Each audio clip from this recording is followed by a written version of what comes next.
Donald Trump has announced a ceasefire between the U.S., Israel, and Iran to take effect in a matter of hours. Now, initially, when he posted this on Truth, there was some conflicting information, but it does seem, as the dust settles, numerous outlets are now reporting that Iranian officials have confirmed they have a ceasefire between the U.S. and Israel. This coming just after Iran launched missiles at a U.S. base. Nobody was injured, but should this prove to hold, if Donald Trump was able to pull this off, I will just say the man has a tremendous victory right now. So let us all just hope and pray the ceasefire sticks, the shooting stops, and this is the effective end of the war, to which Trump is calling the 12-day war. If, however, one of these factions escalates conflict and begins shooting, it will be a disaster. But I am not here to earn points. I am not here to try and be proven right. I am simply here to say, let us hope Trump is victorious in this. I personally, not a fan of the strikes in Iran, but if the ceasefire is now and this does not escalate, we are in a good spot. Let's all hope for that. I know there are a lot of bad people out there hoping that Trump fails, but for the sake of the world, let's put that aside right now and say, let's hope this sticks. So we're going to talk about that. We've got a bunch of other news. Trump just won a massive Supreme Court ruling, allowing him to pick back up on deportations. We'll get to that. And ladies and gentlemen, I predicted this. MSNBC is now defending Donald Trump because war sells, baby. And when you're a president and you engage in warfare, all the pundit class are going to clap and cheer. You know why? Well, partly because they're deep state cronies, but also because their ratings go up. And they love to see their cost per view or their CPM skyrocketing. So Trump's always doing a good job when you're blowing stuff up. It looks like this may be working out pretty well. And Trump is going to be receiving a lot of praise if this proves to be the end of the war, meaning he was able to take out Iran's nuclear program or at least seriously hinder it without a dramatic escalation. So we're going to get into all that, my friends. Before we do, we got a great sponsor. We got AMAC. My friends, check out AMAC. Let's be real. Things are changing fast. And whether you lean right, libertarian, or you're just sick of the corporate media lying to you, you probably noticed something. Trump's first 5 months back in office are delivering results. This is an understatement if this sticks. The border being enforced, deportations happening, woke policies getting dismantled, the military finally being rebuilt in the right way. It's a huge shift, but it's also a battle, and Trump can't fight alone. This is where you come in. Go to amac.us/Timcast and join AMAC, the Association of Mature American Citizens. They're the non-woke alternative to the AARP, and honestly, they're doing what no one else is, organizing freedom-minded Americans to push back against the nonsense. For just $12 a year, you get a solid community, their AMAC magazine, serious discounts, and free resources, but most importantly, you're backing a movement that stands for faith, family, and freedom. If you believe in America First policies and actually want to see Congress reflect that, go to amac.us/Timcast and sign up. Don't just watch the news. Be a part of the solution. Here. I completely agree with that. We got another sponsor, my friends. It is Bearskin. You may notice I'm not wearing my amazing fleece tonight. That's because it is like 200 degrees outside. Hot out. Hot.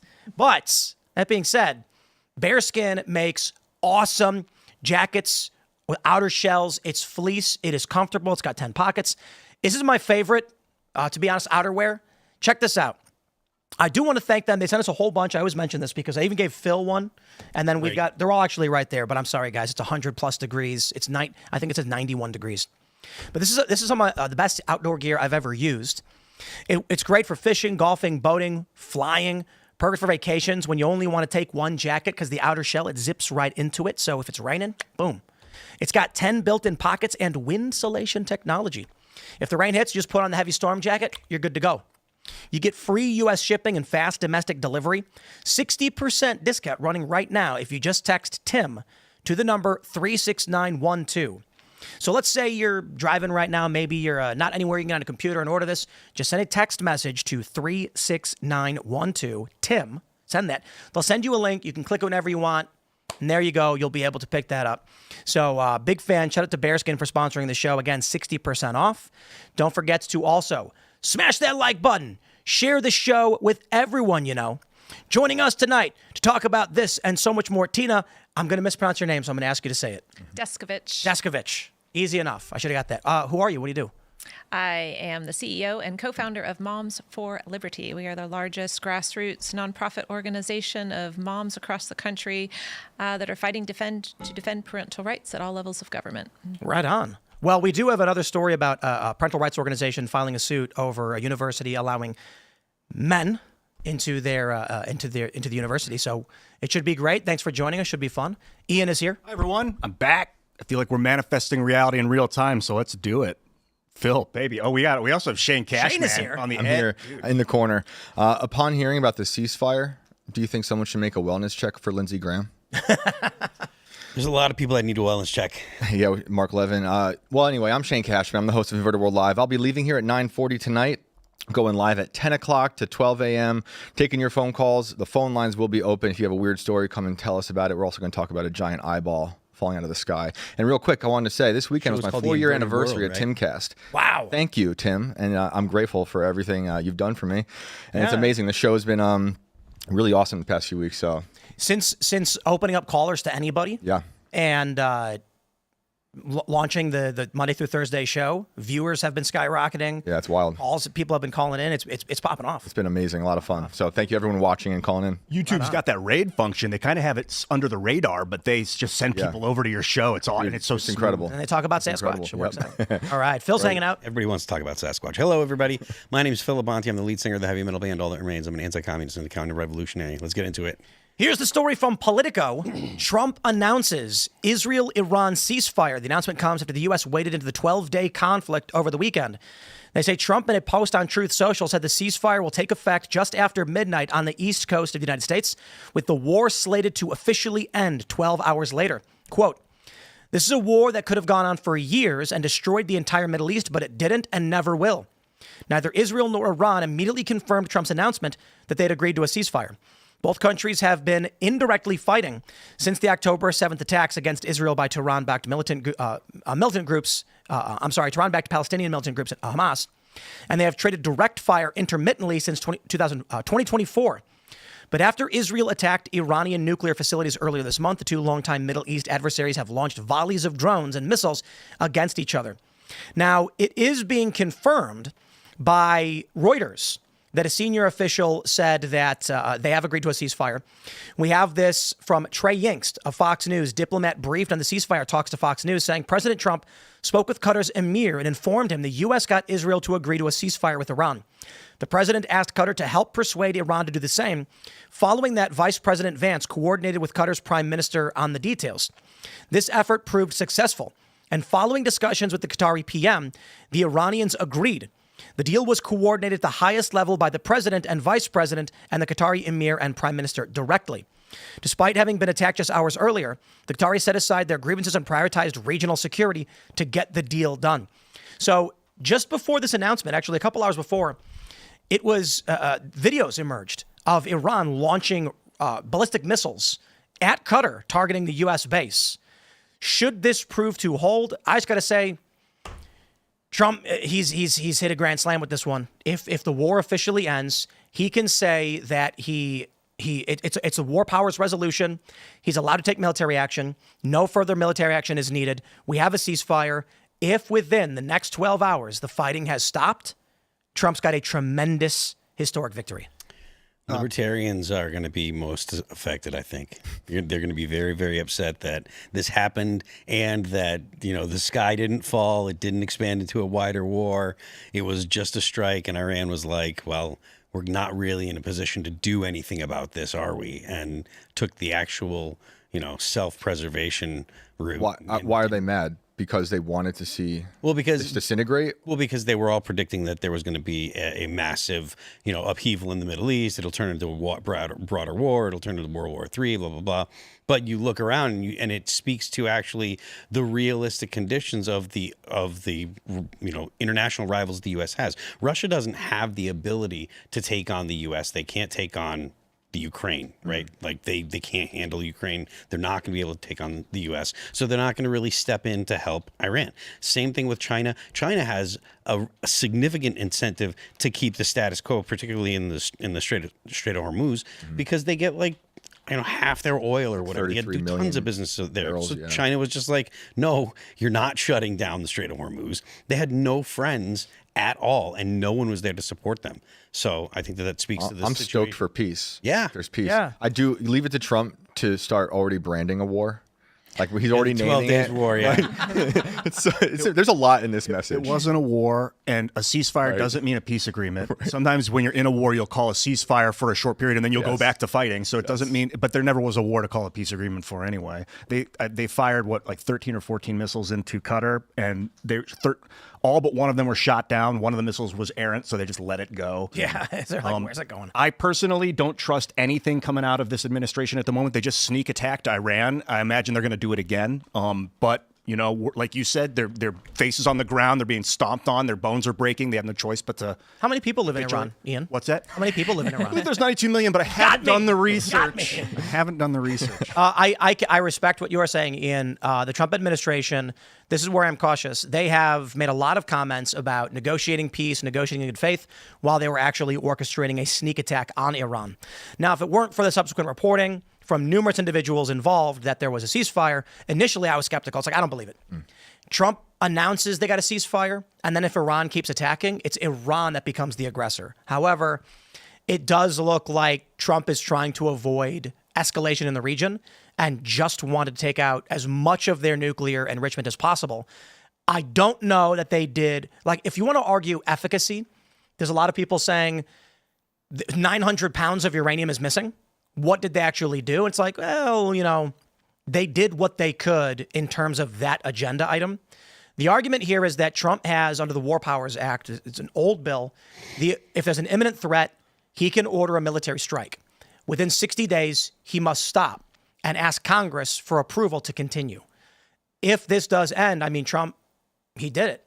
I will say this to everybody because they were like, Tim, you were saying that it was going to escalate. I have no problem being wrong. I'm not going to sit here and be like, here's why Trump is actually going to screw up. No, I'm stoked.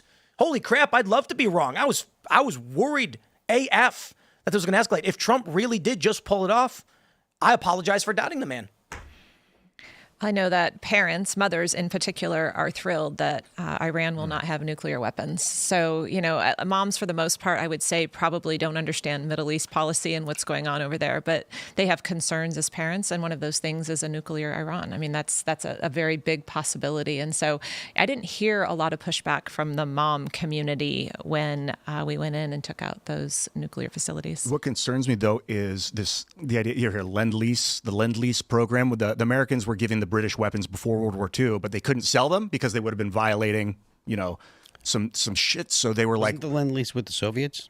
The Lend-Lease was a program between the Americans and the British where the Americans were giving they were giving it to a lot of people, but the British particularly, they're giving them weapons. And then they were like, you just pay us back later. So someone could give the Iranians a nuclear weapon and be like, just pay us later. Like, they don't have to make it. They can get one. They can receive one also. So we need to strengthen our diplomatic ties with the Chinese, the Russians, and the Indians right now, particularly, because they don't want a nuclear Iran. Nobody wants it. I don't think, except for these mullahs. If nobody wants a nuclear Iran, who's going to give them the nuclear bomb? I know, maybe because Putin won't always be in power, and if some crazy guy gets it after Putin, Old president of Russia, I think, said he was going to help them, and that happened. Or that other countries were Medvedev. rushing in. Yeah. North Korea, of course, but he's also on good terms with Trump. So I think that I was going to say regime change. How can I say this smoothly? Authoritarian. I don't like Become a theocracy. I find theocracy even more dangerous than monarchy. I want regime change.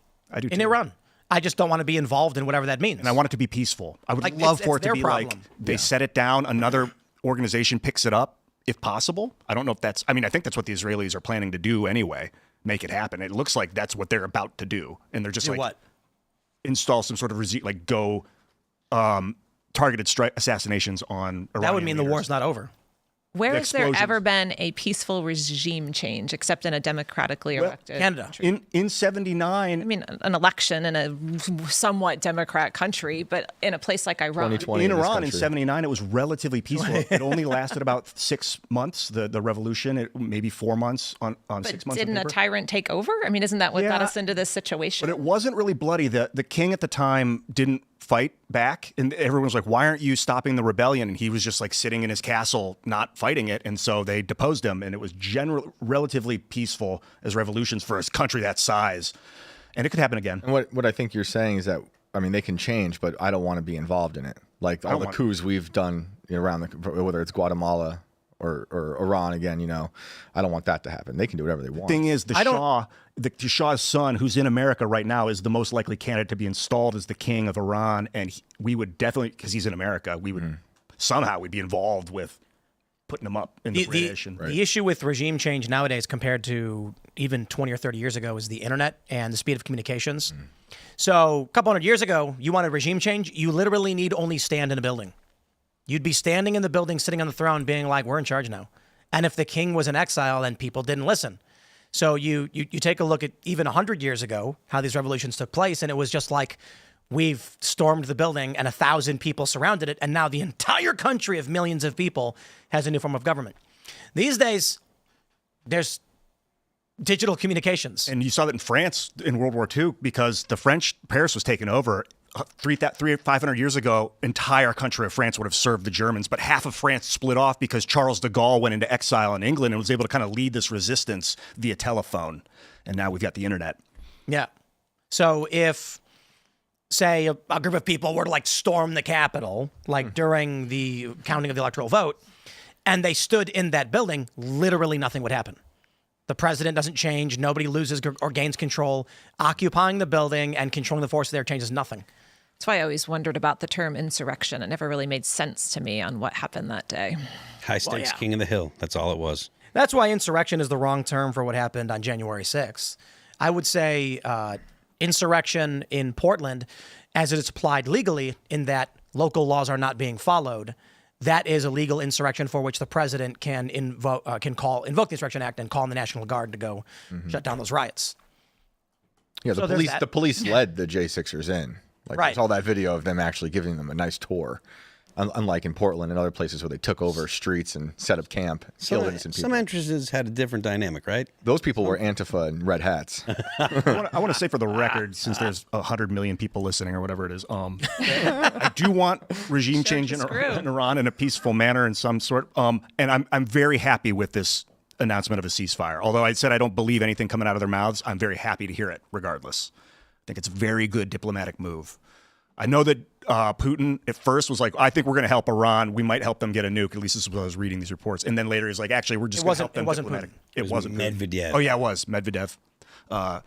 And then they just kind of walked it back, and they're like, we're gonna help diplomatically. They just wanted to solve the problem. They don't want to blow stuff up.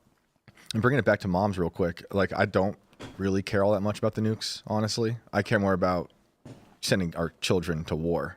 And like that's the possibility of this when it's possibly escalating, and it still could, and sending kids to war. Yeah, look, very, I have upsetting. 2 sons, 24 and 17, so they're both ideal candidates. Prime fighting age. Yeah, if there was some kind of draft. But I still, personally, I can't speak for my, all 130,000 Moms for Liberty members at the moment, but personally, I still support what happened. That photo, it's not up right now, but the photo of President Trump walking out with Marco Rubio behind him, and what I'm talking about was really, well, that's part of it, but you see Pete Hegseth even behind that. You see all 4 or 5 of them standing there.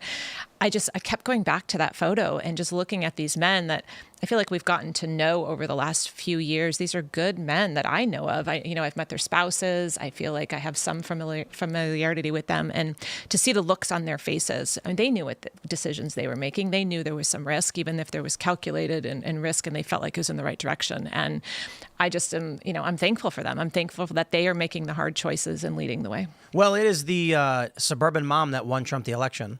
Now, we can always point to a different demographic and say they're the ones.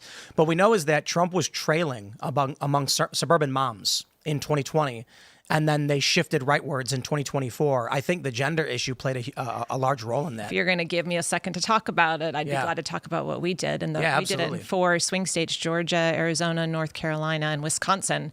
We focused in on about 250,000 women that hadn't really voted in 4 years in those states. And we went and targeted them for 6 to 7 months. Hyper-local issues, Mr. Jones in your local school down the street's wearing a dress in the 5th grade class. Did you know? Make sure you vote up and down the ballot against people that are supporting this. Make sure you know that the Biden administration rewrote Title IX to allow this in that school. We sent them texts. We handwrote postcards, thousands and thousands of handwritten postcards, knocking doors, all those things. Long story short, in those 4 states, we turned out an average of 93% of those women, about 250,000 in each state. That's over 800,000 women that wouldn't have traditionally voted in an election turned out to vote. I think angry moms definitely helped win.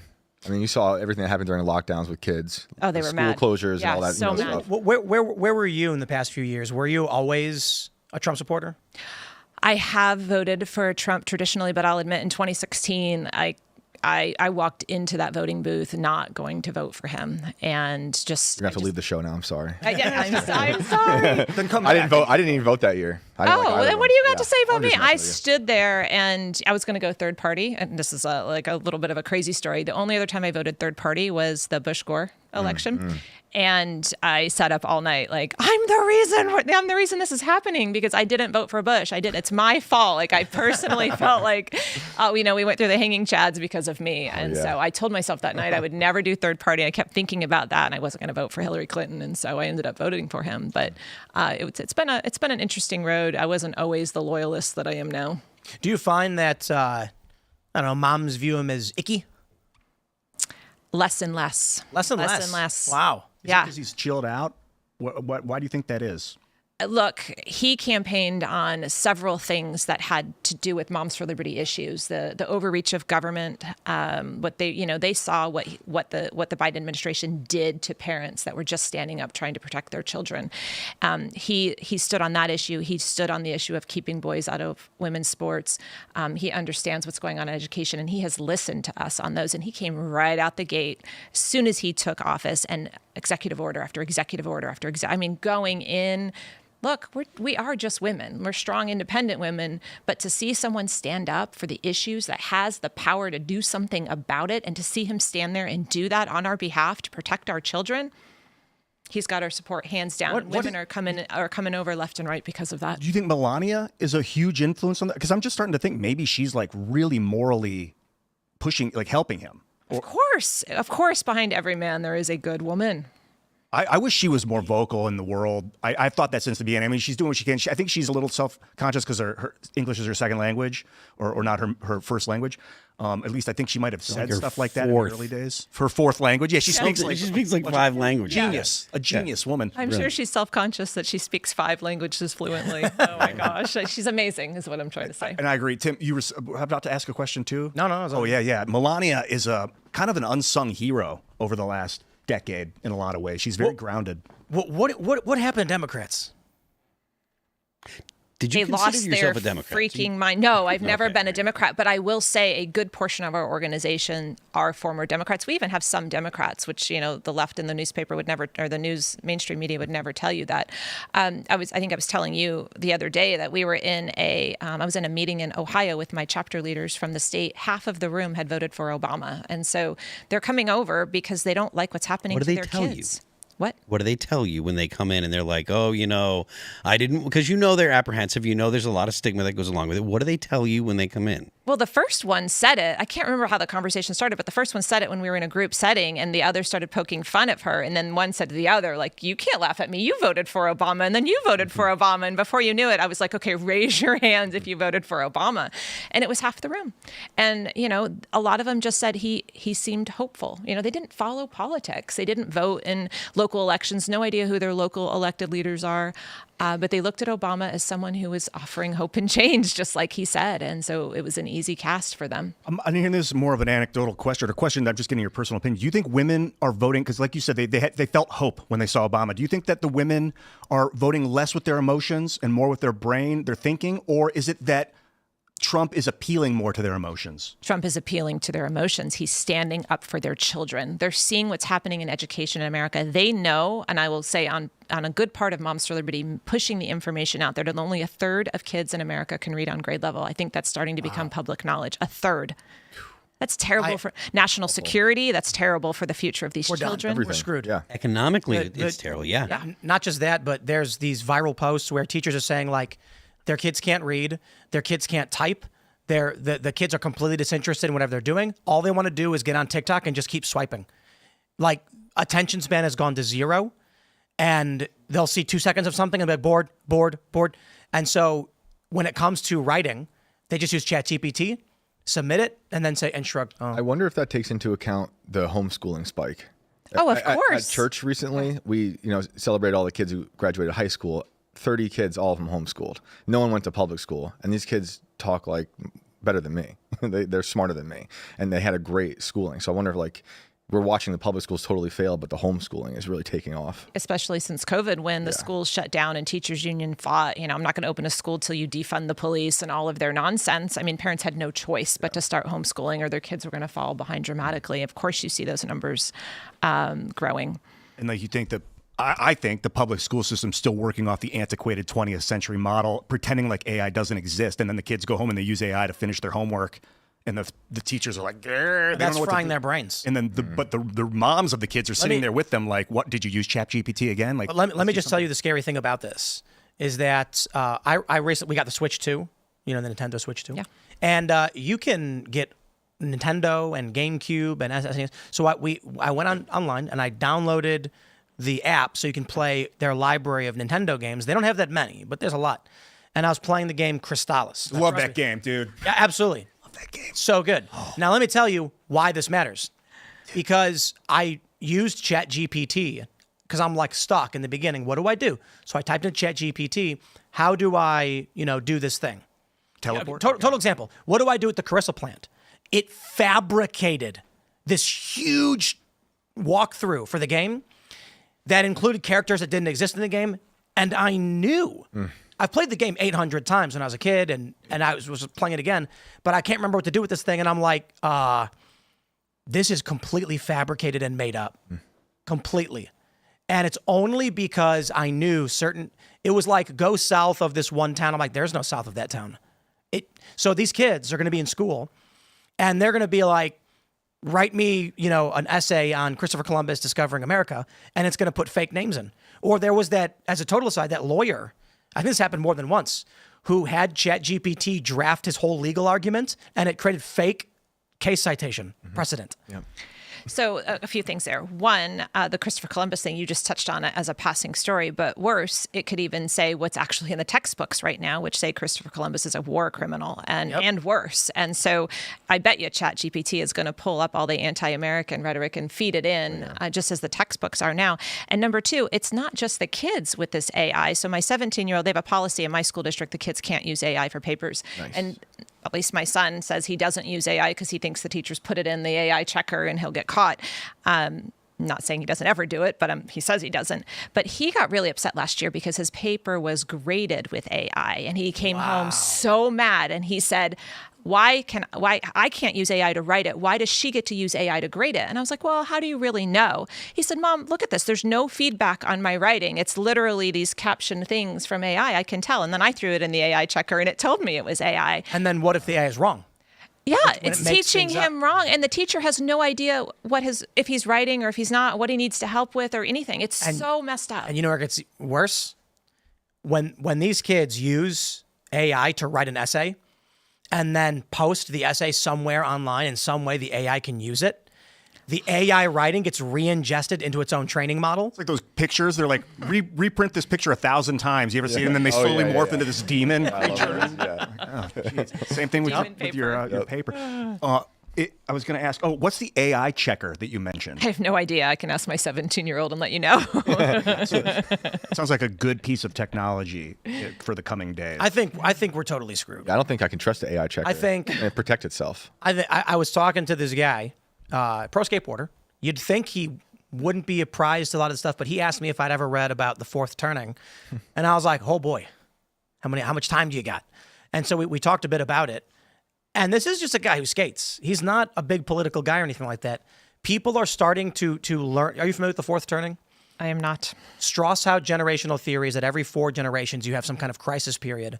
And there's a bunch of ways you can break it down. I'll overly simplify it.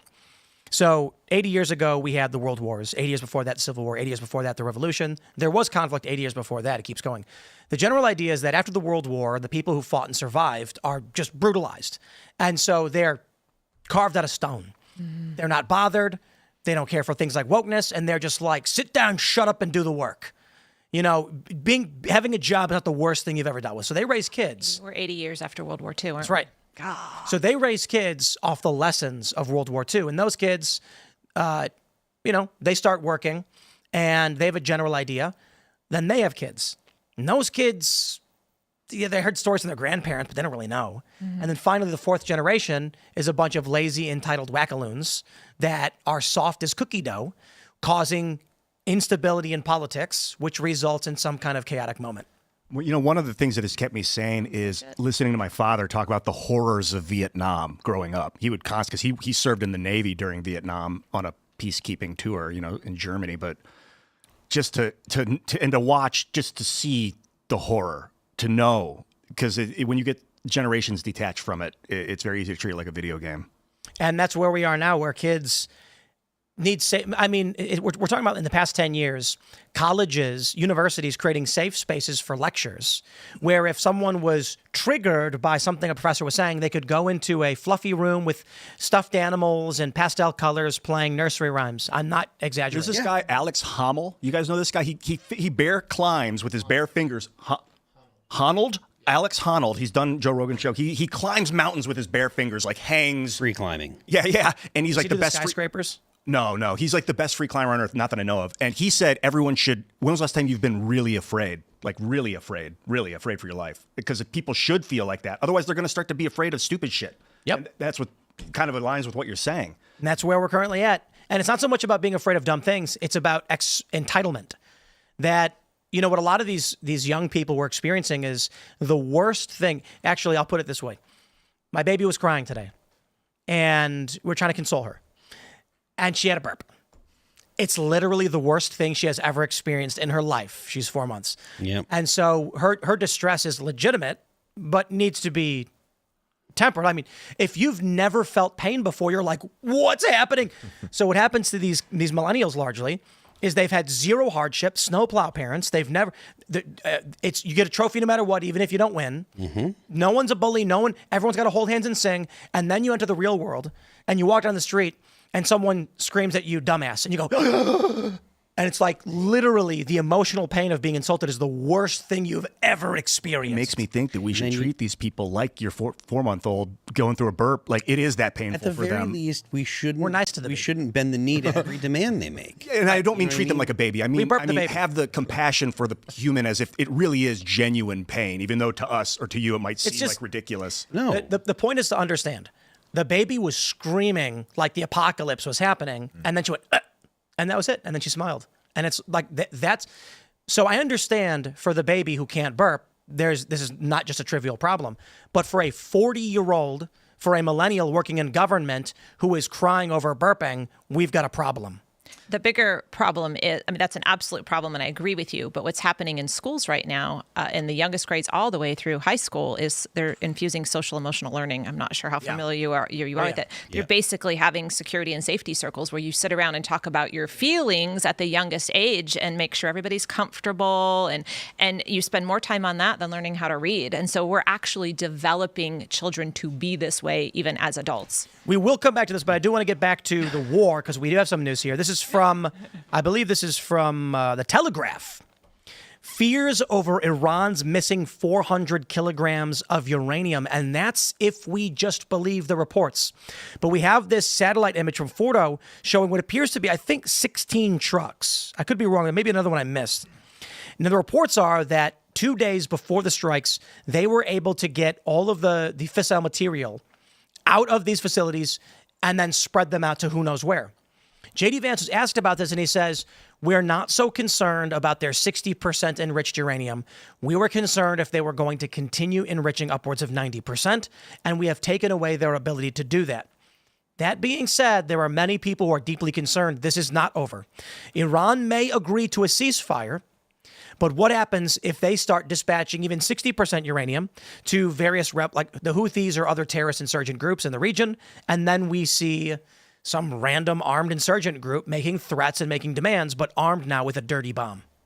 Well, I mean, I imagine this is something that the administration has on their radar, and I feel like it's the same result. Like if Iran were to give nuclear material to someone like the Houthis or whatever, like the U.S. is going to know where it came from. There's not a whole lot of places where this stuff can come from. You don't think so?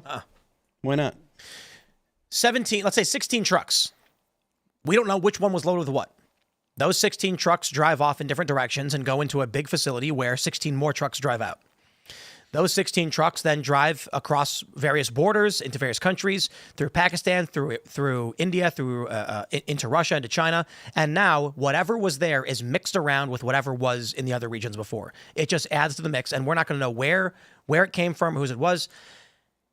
I mean, I'm sure that they'll claim this has all the signatures of Iranians. Using that kind of stuff still is such high risk. Like, what's the benefit? Because you're not going to you're going to terrorize people, right? But like, that's what policy are they trying to get the U.S. to change? Why did the Houthis start bombing tanker vessels in the Red Sea? Because of the war in Gaza, right? And so if an ideologically driven group is screaming a genocide is occurring, and they go from having short-range missiles and RPGs to dirty bombs and enriched uranium, then it's not going to be a short-range missile strike on a tanker. I can't imagine them actually using dirty bombs in Israel, just because the goal is like they want in the Red Sea. In the Red, so just out of tankers and stuff. I mean, if they dropped only a couple dirty bombs, like we're talking small, low amounts of uranium, but enough to irradiate the passage, you can shut down a chunk of global trade. And they can, and what happens if they come out and say, we are hereby, we have strategically placed dirty bombs around the area, and we are demanding that Israel, surrender and leave immediately. Otherwise, we will detonate them and shut down the Red Sea. Then what do? Sure, you can start striking where you believe they are, but we're talking like weird Mission Impossible-esque missions to locate and shut down dirty bombs. Are you guys? Do you know what the types what are dirty bomb status right now? I haven't researched. Dirty bomb is a general term for they can call them suitcase nukes. Basically, it's a hodgepodge of nuclear fissile material in a bomb of varying yield. They're small, but when they go off, they can irradiate small portion, like areas of cities or city blocks. So it's like a conventional bomb that spreads out the nuclear waste, basically. It could be. It could be. It could be a low yield nuclear bomb, but likely with enriched uranium, conventional bomb that's going to irradiate. And then what happens if that blows up in an urban area? You could be dealing with decontamination efforts for years. That's the fear of. This is what I don't like about when they come out and they say a nuclear armed Iran cannot happen because Iran will nuke this country, that country. It's like, no, they won't. They're going to use it as leverage. And they're going to say, we can play ball. The bigger fear is when they start passing it off to Hamas. And then Hamas detonates a dirty bomb at the Rafah crossing or something. I see where their fear is of the bomb, because it's like North Korea. Hey, man, whatever you think, they got a big bomb. They got multiple bombs. I don't know how they got them either, from the Soviets maybe, but that country, you can't really tangle with that country militarily because they'll just launch, I would imagine. They're just like... North Korea? Yeah. Yeah, but they have nukes, but they're just like real dumb. The nukes themselves? Like their weaponry is particularly ineffective. It's there, it exists. There's concerns. The bigger problem with North Korea is the proximity of Seoul, South Korea to North Korea. Right. They can wipe out Seoul with artillery. Like, you don't need nuclear weapons. Like, they just have enough just conventional artillery to kill 30% of the people that live in Seoul. As an aside, I do need to point out, I think it was Tate who said this. North Korea, with all of its problems, has a fertility rate of 3, and South Korea is 0.6. So they split the country in half, gave one struggle and torture, and the population is small, but they're growing, they're trying. And South Korea was given liberalism, and they're destroying themselves. I bet they're lying about that number, though. The North Koreans, I bet they're lying about that number. I'd be shocked. You saying they have 3 kids per family? I bet. Are they allowed to use birth control in North Korea? Nope. Pretty sure they're not, or they don't have access to it. Because I mean, Right. Young Mi Park, was that her name? She's been on the show before. She was a North Korean defector and came on and was like, people starve on the side of the road. Like, Oh, yeah. you'll see them laying and They're dying. smaller, starving, but there's more of them. To then say that they're having 3 kids per family when they're small and starving makes You think they would lie to us about Just all because that? they're hey, They listen, said they had a unicorn in a cave. they're having 3 Yeah, kids. but that doesn't maybe- mean 3 I mean, kids I are believe it. becoming adults and making kids themselves. You know what I mean? Like people die a lot in North Korea, so like they Well, I didn't want to derail the conversation. I thought it was funny what Tate said, but tell me I'm wrong. I'd love to be wrong with the spreading of this, near 900 pounds of enriched uranium now disappearing. There's concerns that Iran is just saying, "Oh yeah, ceasefire, the war is over. You got it, boss. Load it up." Oh, for sure. That's what I would do if I was in charge. I'd be like, I don't trust anything coming out of these guys. They just sneak attacked our facilities. Let's prepare. They overthrew our country in '53. I'd be I don't like crazy. them at all. sneak attack. I'd be crazy. I don't know about you guys. Why? How? Would you guys be crazy? In what way? Dude, if someone claimed they had it, so I understand with law and war, there's totally different things. But let's just say I'm on a frontier, minding my own business on my property. I got walls, and a dude rides up with his posse, and they all got guns, and they said, "We are going to come here with artillery, and we are going to level your building because we don't like that you're growing that crop or whatever." And I'm like, "Bro, get out of here. Who are you?" That sounds like the South. If they then came and started bombing my property, I would be like, the only thing you will get is blood and dirt from coming to my land. So I'm saying my fear in this is that Iran is going to be, I wouldn't call it irrational. I would call it ideological. The idea of being a rational actor is if we bomb Iran and they think they'll die, will they back off? Sure, but you can rationally say we you will pay. Donald Trump, you can't play chicken with. Iran, do you want to play chicken with Donald Trump? You will lose. Trump's going to be like, I'll press the button.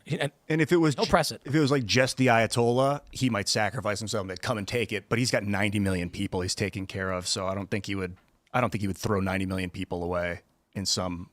You think he would in some grand sacrifice? I mean, dude, it's a theocracy. To get all of Islam to attack the rest of the world. They would Yes, be 72 virgins await you in heaven to war. And he's like 80 or something. Their belief system. Why wouldn't he do that? That's what They think it's good to die for the cause.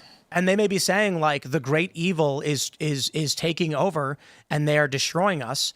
We will not lay down. I mean, they'd previously said Iran will never surrender. Now they're saying there's a ceasefire. So my fear in all this is that uranium ain't going anywhere and they're going to continue working. I worry about sleeper cells or people pretending to be sleeper cells.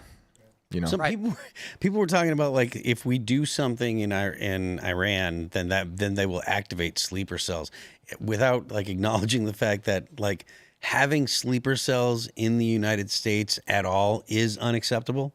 Like just the fact that Iran would send sleeper cells is in and of itself an act of war. I mean, they've a lot of them have done it before. There's been sleeper cells here for decades. Yeah, I mean, from like Russia and other places. I mean, I imagine that's true, but it's the idea that you don't want to do anything to Iran because they've sent sleeper cells. Well, that's already calling for retaliation. Yeah, like why are we allowing them to stay? Yeah, like it's the same if thing. We know where they are. I mean, our leaders were on the news saying they're in all 50 states now. Okay, well, then you must know where they are. Go why are they pick them still here? up. Yeah. So. That's why we need to deport everybody. Everybody. Yep. All of them. Yep. All 20 million. It's like a transfusion. If you take too much too quick, it kills the body. So you got to go. I like this idea of taking the violent criminals first, but then they're going up on. Joe Rogan was like, this is getting crazy, dude. They're driving up at Home Depots and tackling dudes. No, they all got to go, Ian.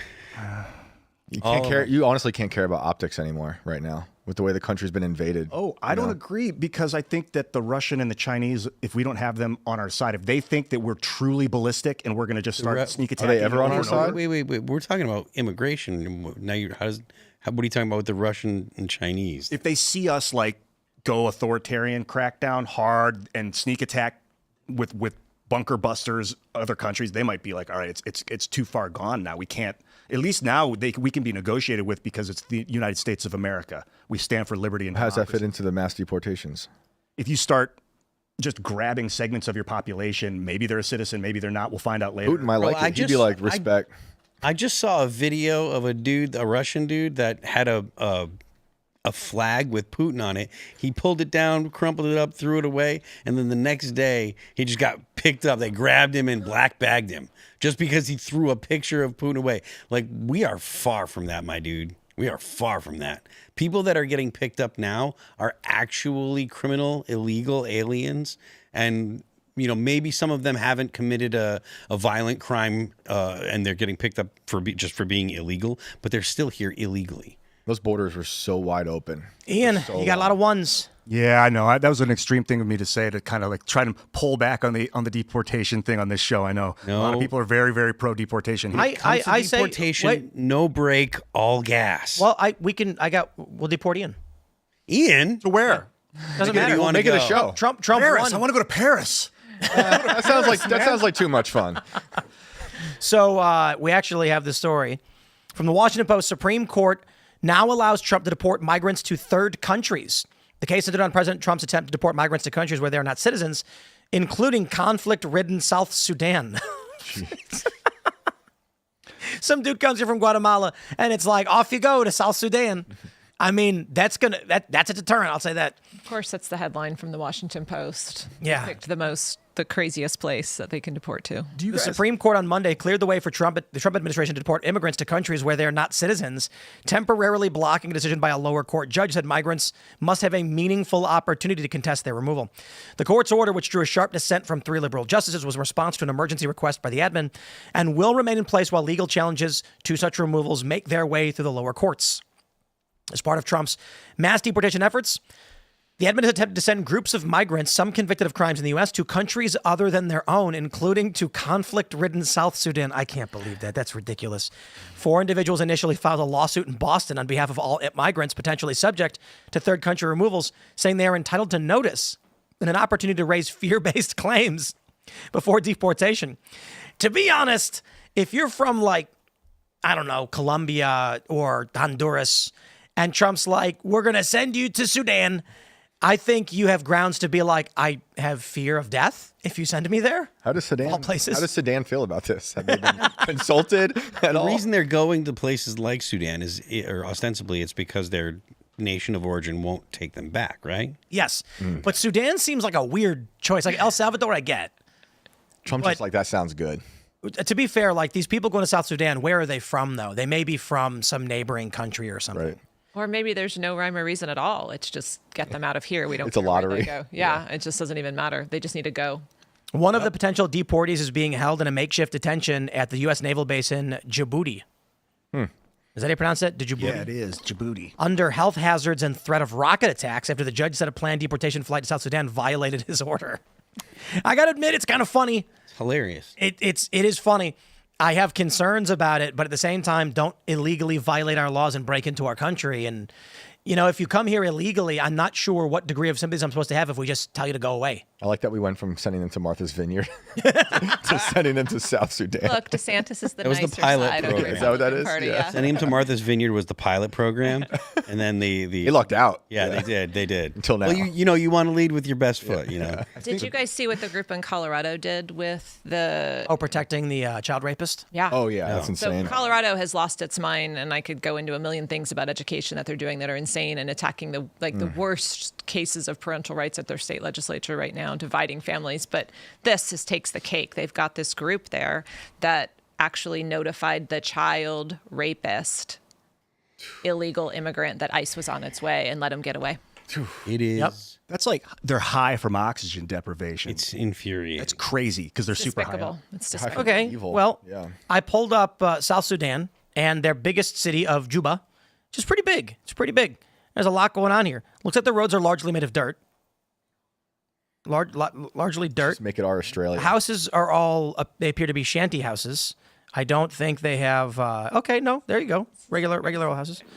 I'm just curious about the standard of living in Juba. They got a university. So maybe there's opportunity for some of these people here. Yeah, you're selling it. Is it better than prison in the U.S. or worse? That's the question. Depends on the person. Yeah, I prefer exile anyway, so I think they're better off. They got an Out. international airport. Just out. Just out. Yeah, you were saying, Tim, I think you said that I think it's okay that we just grab the illegals and get them out of here. I think you just said that you're pretty sure that it is. I think it depends on the validity of the law they're breaking. And this law about immigration seems like a pretty legit law. So in that instance, if Being those here illegally Yo. is breaking the law. a legit law too, it's not like some crazy law where like black people can't come to this country or stupid shit. Right. So I Why think would you say that?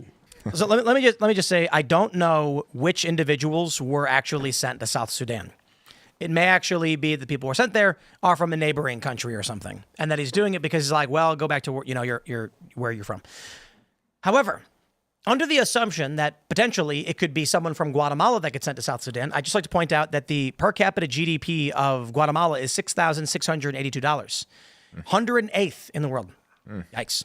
What do y'all think is the per capita GDP of South Sudan? Any guesses? God, Let's go. Come on. $3,000. What do you say? $1,200. $1,200. What say you? $956. All right. Is it real? Bob Barker, I'm going to say $1. $1. Closest without going over is Shane. There we go. $326. Of adults, it's all 18 and over. GDP per capita is Crazy. $326. That's per year. I think that's like the bottom. 194th. Is that the lowest in the world? It is. Aren't we think paying? it's the Aren't we lowest paying in the people to world. leave too? So aren't thinking they could become kings. Yo, for real, it's the lowest? So how unfair, though? I'm going to be the maybe the bleeding heart. Mom. The mom. Yeah, right. It is How the unfair lowest. to their country to Oh, yeah. send them like the worst of the worst No, that have come into our country. We're going to ship them off to a place that can't even probably afford law enforcement. Like, No, I don't know. No. Listen. If you're from like Guatemala and you're a farm worker or someone and you're making $6,000-7,000 a year, you are going to South Sudan as like a major expert. Like they might be actually able to help South Sudan. They'll be white collar.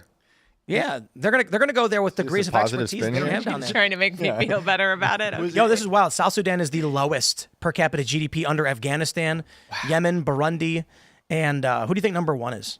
Haiti. The number one GDP? Monaco.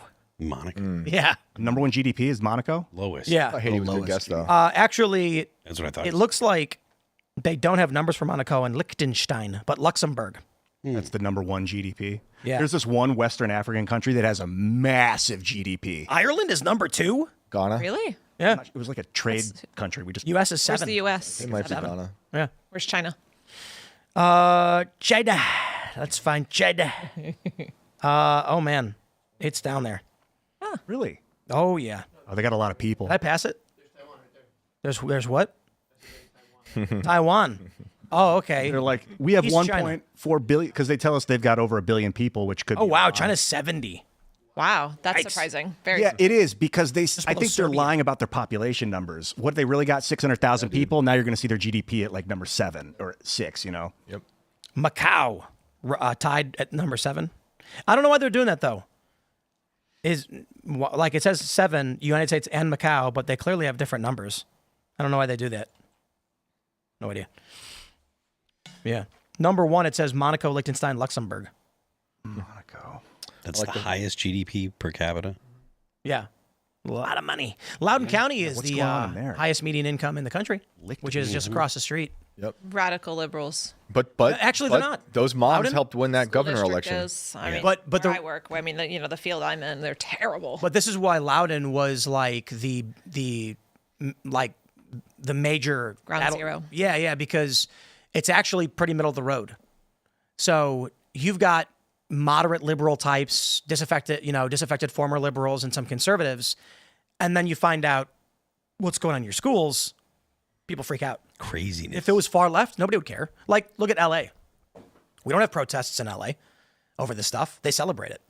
So the fact that Loudoun was fairly moderate and they had this far left stuff, it caused the uproar. So then people, they push back. But I think we need to answer this question. Do you guys, how concerned are you with Trump sending illegal immigrants to any random country? I don't care where they go. You don't care. Yeah, just get them out. Get them out. I don't Ian cares. know. I Get don't 'em think out. sending them halfway across the world when they can never get back to where or I guess the countries won't take them. Right. They shouldn't have come here then. Yeah.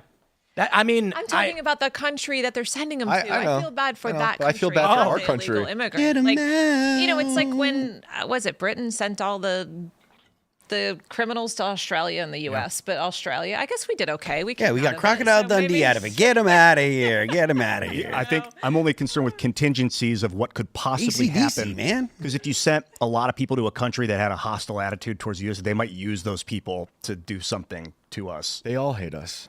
They all hate everybody. Hey, check it out. I was looking at South Sudan here, pull this up, and I was trying to find, like, I like to look at cities and try to figure out where's their wealthy area.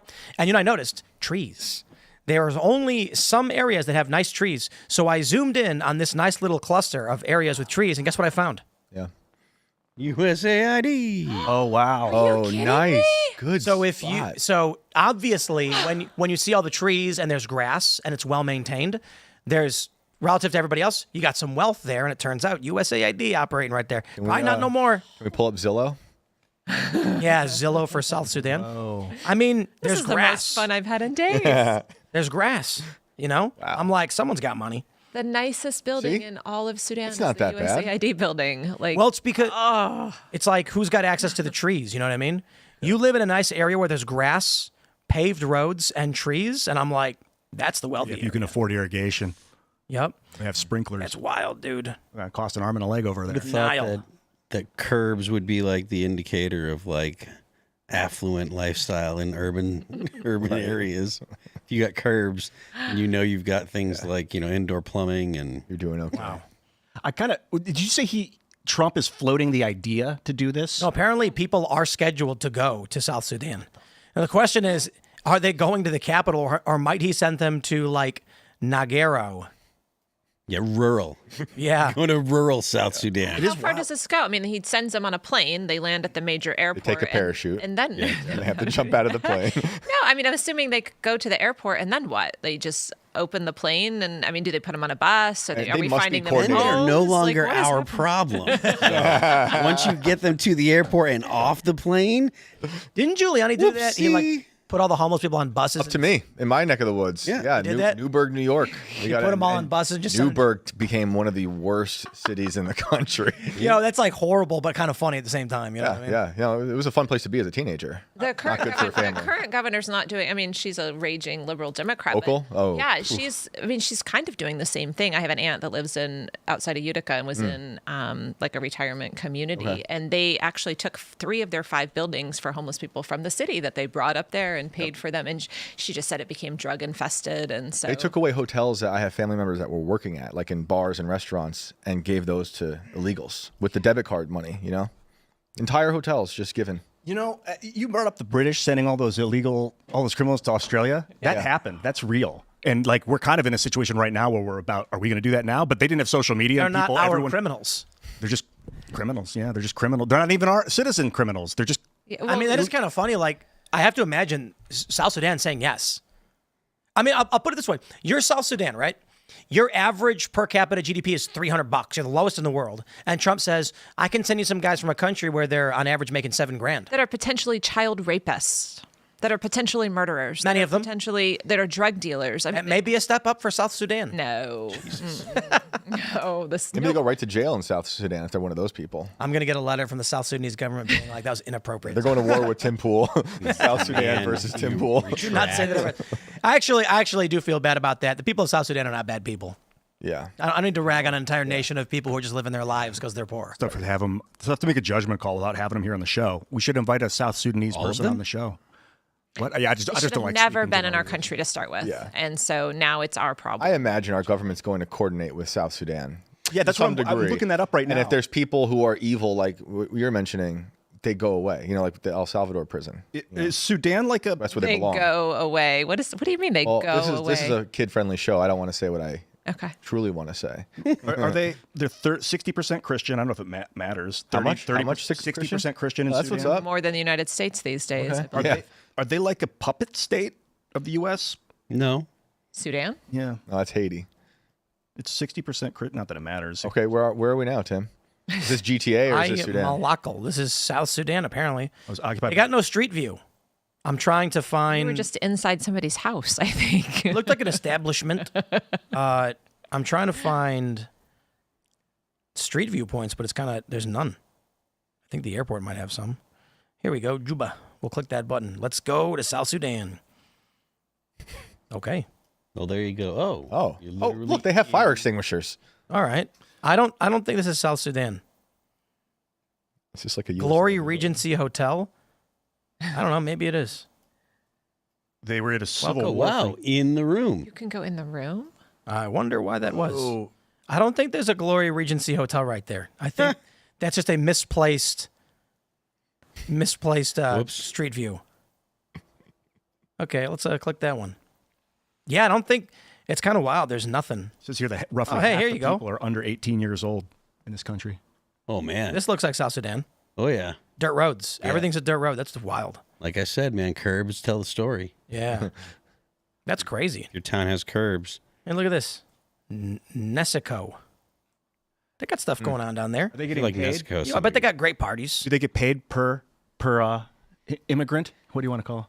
How do you want to call these people? What? Are they getting paid? Are we like bribing them? Moms for Liberty is about to Actually, in have a all huge seriousness, boost in what if Sudan. Trump is saying the reason South Sudan's an option is he says you hold these guys and we'll pay you $1,000 a year, and they're like, ooh, I mean, I don't know how they're how the deal is structured or whatever, but if they're not here, it's worth the money. I think that's actually a great idea. And then if they disappear, they just get the money. And if they don't disappear, they sit in a jail cell and it costs them $300 a year to cover them, and the country makes a profit. So Right. That's what they're doing in El Salvador, basically. it's a lot cheaper to put them in prison in Sudan than it would be in the United States. So okay, I'm coming on around. board. I'm coming Send them around. back. Moms for Liberty is about to have a Sudan chapter. The biggest reason to want to send them back isn't just about sending them back and getting these people out. It's trying to disincentivize other people that are here from staying here. I personally want to see pressure on anyone that would hire illegals. If you knowingly hire illegal immigrants, like, you should lose your property, you should lose your business. Like, it should be really extreme, because this is a massive problem for the United States, specifically when it comes to the way that the census is going to go and congressional districts and voting. So anything that we can do to get people to leave is good, in my opinion. Gotta go Gotta go. to so- South Sudan. When you're embedded in the communities with those people as your friends, that'd be so hard. I'm just thinking about some of the people I worked with. I mean, I wouldn't be so hard, but I've worked at restaurants in Los Angeles and like dudes Sure. from Honduras and wherever. You got to Mexico. divorce yourself from that compassion of yours to save the country. You get Yep. rid of anyone who broke the law to get here. You just walk in one day and they're just all gone.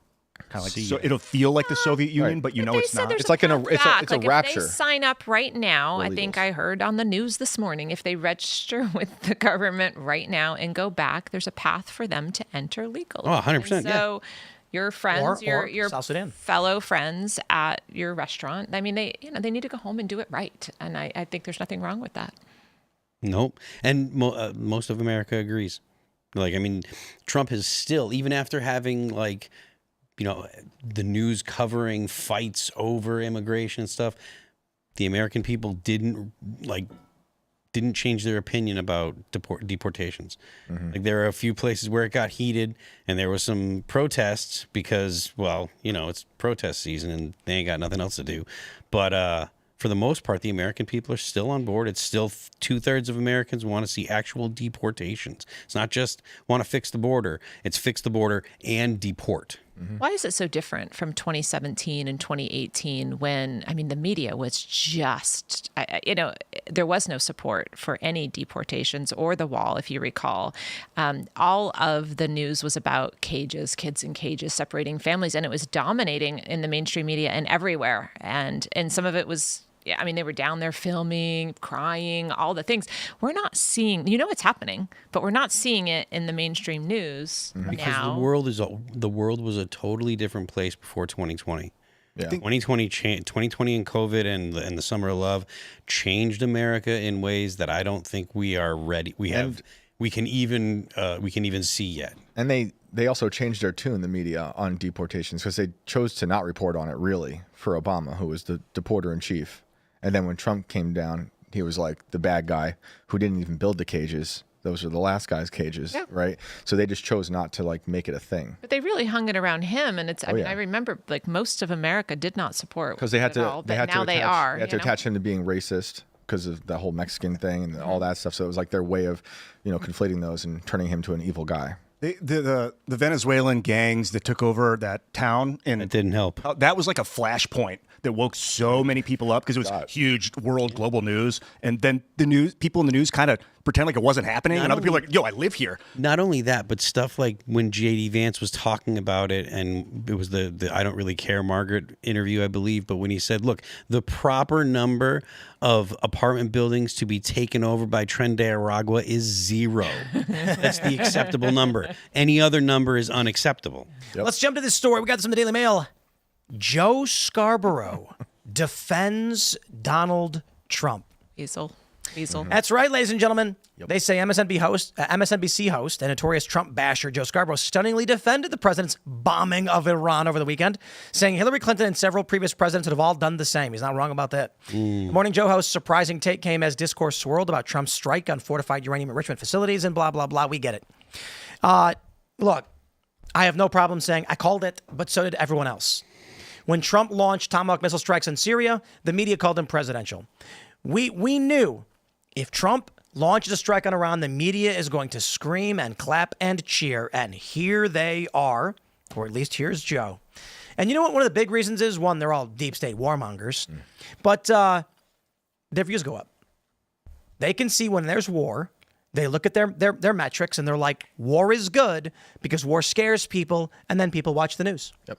It's a doom economy. Oh, I've been If it bleeds, it leads. to the news. I've been attached for 48 hours since the bombs dropped. I've been just That's the most news Ian's ever listened to. taking news and reading news. Ian doesn't even, when we're talking about news, he plugs his ears. I did a 2-hour call with these Israelis. It was like Zionist freedom fighters, kind of tongue in cheek. But I was like, let's just see, let's go hang out. And they invited me up to talk. And it's like, I've just been in the machine for 48 hours, man. Yeah. Because And they wrote you a check to support them? Beat me to yeah, it. it's in the mail. They actually invited me to Israel. in the mail. I was invited They to really go to call Israel. it shekels. I have a question, though, because his viewers don't like Trump, probably on MSNBC. So why wouldn't he just take the opposite and just bash Trump and pretend exposure on things that are made up like they always do? Because- Why side with him? It's still news for him to fight it and come out and bash Trump about it. Because this is the one time for MSNBC, their ratings are probably greater than just the people who hate Trump. And so you've got people tuning in now just looking for news. He wants to capture a new audience. They want to get away from we are the evil Trump is we only hate Trump. We offer no real news.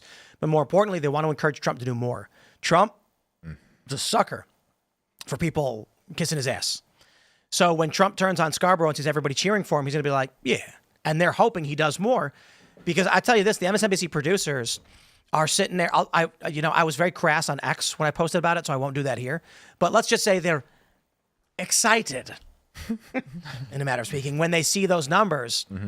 When Trump announces a strike, they immediately are just flush red. They're high-fiving.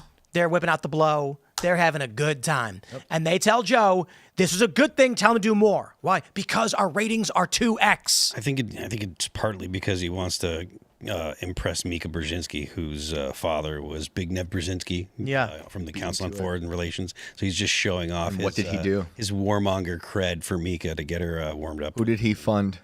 Who did he fund? Pol Pot for Carter. Oh, did he really? CIA. They funded Pol Pot. These people love blood. The whole Morning Joe lineup is all like CFR. Yeah, dude. Like all the international bureaucrats that you don't Bad people. want.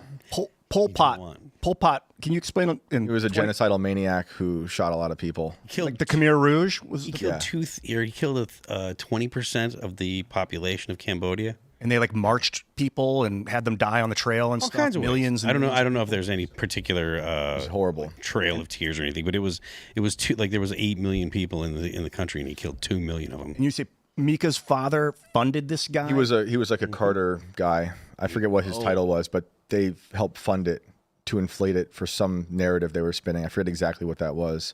It's been a while since I read about it, but yeah, he was the guy, her dad. He did a lot of crazy things, but that's the one I remember. Of course, you're not your father, but you're definitely influenced by the person if you grew up with them. She's in that class, though. If you're talking about the elite class that like is tied into global politics and can't be removed. Mika Brzezinski's in that because it's people like Zbigniew Brzezinski from the Council on Foreign Relations, and it's people like Kissinger and stuff like that had significant, and the Clintons and stuff have significant influence on global affairs. Did you have something to say? A random question. I'm trying to understand your role in this group. Are you regular here? Just because That's a hilarious question. Yeah, it is, because there's like this dynamic, and then I'm an animal. He's the wild card. My role is the guy. healer. I'm the healer. You ever play role-playing games? you always have a different take than everyone else at the table. Just a random We think it's out of the. we think he was dropped as a child, but we're still trying to figure it out. I was always singing as a child. He's very smart, but he hums all the time. Well, his point is he wouldn't stop, so they kept hitting him, trying to get him. I did get bullied as a kid. I'm just trying to make up for it now without doing something I regret. Curious. Just curious. Ian's how you great. got here. I think my role here is to heal the world with internet video, to provide an opportunity for people to speak and be heard, and to think very highly of himself. and to subvert the narrative, because I'll say really extreme stuff in a real casual, quick way, and then we just laugh and move on, but I seed it into the consciousness. Like, I want to overthrow, I would love to see the Iranian, this totalitarian he's theocracy pro-war, gone. pro-death penalty. He's somehow like a soft hippie, but also He's talked possibly a tyrant. about how the U.S. should spread democracy to foreign countries. He wanted Gaza to I'll be lie, the too. 51st state. He wanted Gaza to be the 51st state. I'm playing the global, Playing. like the First. the art of war. Before it was cool. I really take the art of war seriously. I think that we need to subvert the narrative using Like mass Sun media. Tzu's Art of War. Yeah. You mean okay? Yeah. All right. And so, act weak when you're strong. That's why I act like a silly goof on this show so much. Okay. Yeah, people give you a lot of problems online, and like they'll see me and be like, "Well, it's up to Ian." I'm like, Ian's the man, and he also like pushes everyone to defend their point by saying something that might sound outlandish to people watching. I like it, but there that's a very seems good to be thing. no consistency. Like he just pokes a hole, pokes a hole, and I'm like, I Awesome, don't know where he isn't it? stands on anything. And holes and ideas is I consistency. love doing that. Yeah, it's Even my great. own He ideas. may just be nuts. No consistency, Crossland. That's what Okay. we call him around Great. here. That's It's great. like getting a piggyback. Sorry to ride. derail the whole When I'm in my conversation. house, I just I'll be didn't thinking know. I think so much, and I'll be thinking about ya? ideas, and then I'll poke holes in my own ideas, and I'll picture Tim telling me no, and I'll what would my friends say? And I picture having conversations with my fan, and I criticize myself. So I do that to him and you when we're talking. I poke holes in So you guys. the joke is, are you familiar at all with Dungeons and Dragons? A little bit. So, simple version, when you're in the game, you will roll a 20-sided dice to determine whether you succeed or fail at certain tasks. If you roll a 20, it's called a critical success, and whatever you're doing just works. And if you roll a 1, it's called a critical failure, and whatever you're doing just fails, no matter what your stats are. The joke is that Ian can only either roll a 1 or a 20. You kept saying 1. That's a 1. Yeah. Okay, got it. So that's why the audience will post, there's no middle ground. Ian never says anything that's kind of like, oh, yeah, I guess. It's either that's the stupidest thing I've ever heard, or wow, that's a really great point. And it's hyperbolic. I can be very middle of the road, but it's boring. I like to make big deals out of stuff. I mean, fuck it, dude. We're on one of the hottest shows on earth right now. Make fun of it. Enjoy life. Do good, I just think he's crazy. I'm the fool character. That archetype. Sure. The fool who, like Benjamin Franklin style, friend of the king. The Party king's that hard? He's no threat. He's just a goof. What do you think though? And the fool will tell him the truth. Yeah, I don't know. play that role. You've advocated for intervention and nation building. Well, I mean, Well, someone's got to do it, Tim. depends on. He's hippie Dick Cheney. These nations don't build themselves. I used to be just no more war. Look at South Sudan. right? They're in need of some regime change. Right. I used to scream no more war. I used to just plainly say we got to end all the wars and stop. And now I realize the nuance of the global power structure. And sometimes you need to attack. Yeah, the liberal world order needs to maintain its hegemony. Or they How's that make you feel, Ian? makes me very nervous because there's going to be a new world order, but it's going to be mostly liberal. Pinpointed But real an important part liberty. of this dynamic. I'm saying she pinpointed a very important part of this entire dynamic. Yeah, it great, felt isn't good, it? but then I got really, overstimulated.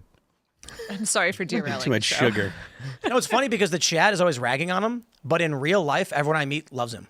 Who gets the loudest applause at Oh, yeah, live it's Ian. events? It's Ian. Yeah. Because we were at Turning Point USA, and Ian walks out. Everyone starts screaming as loud as they can.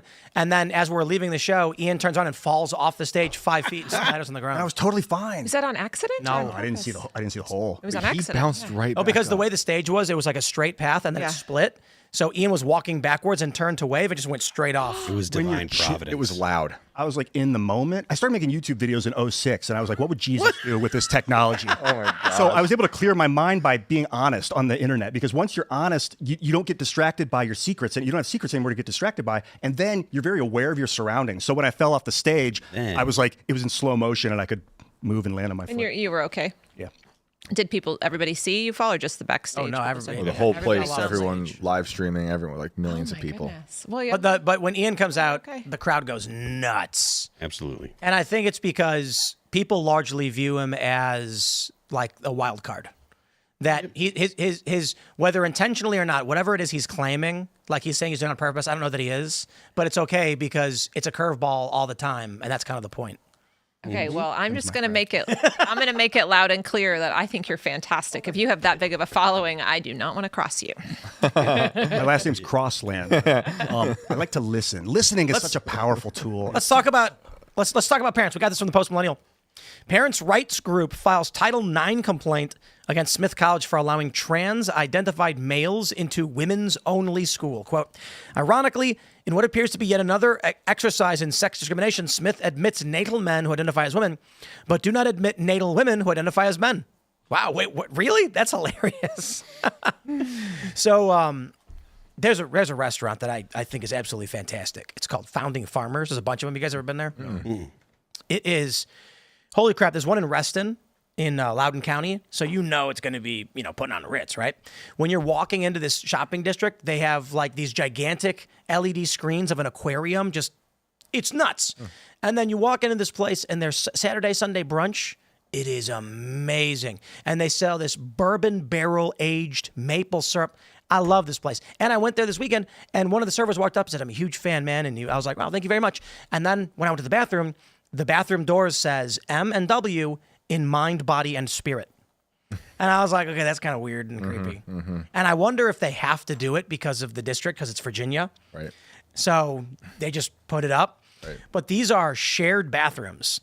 So I just think, like, I shouldn't derail off of this story and what's going on. I'm just saying, I just find that I took a picture of it.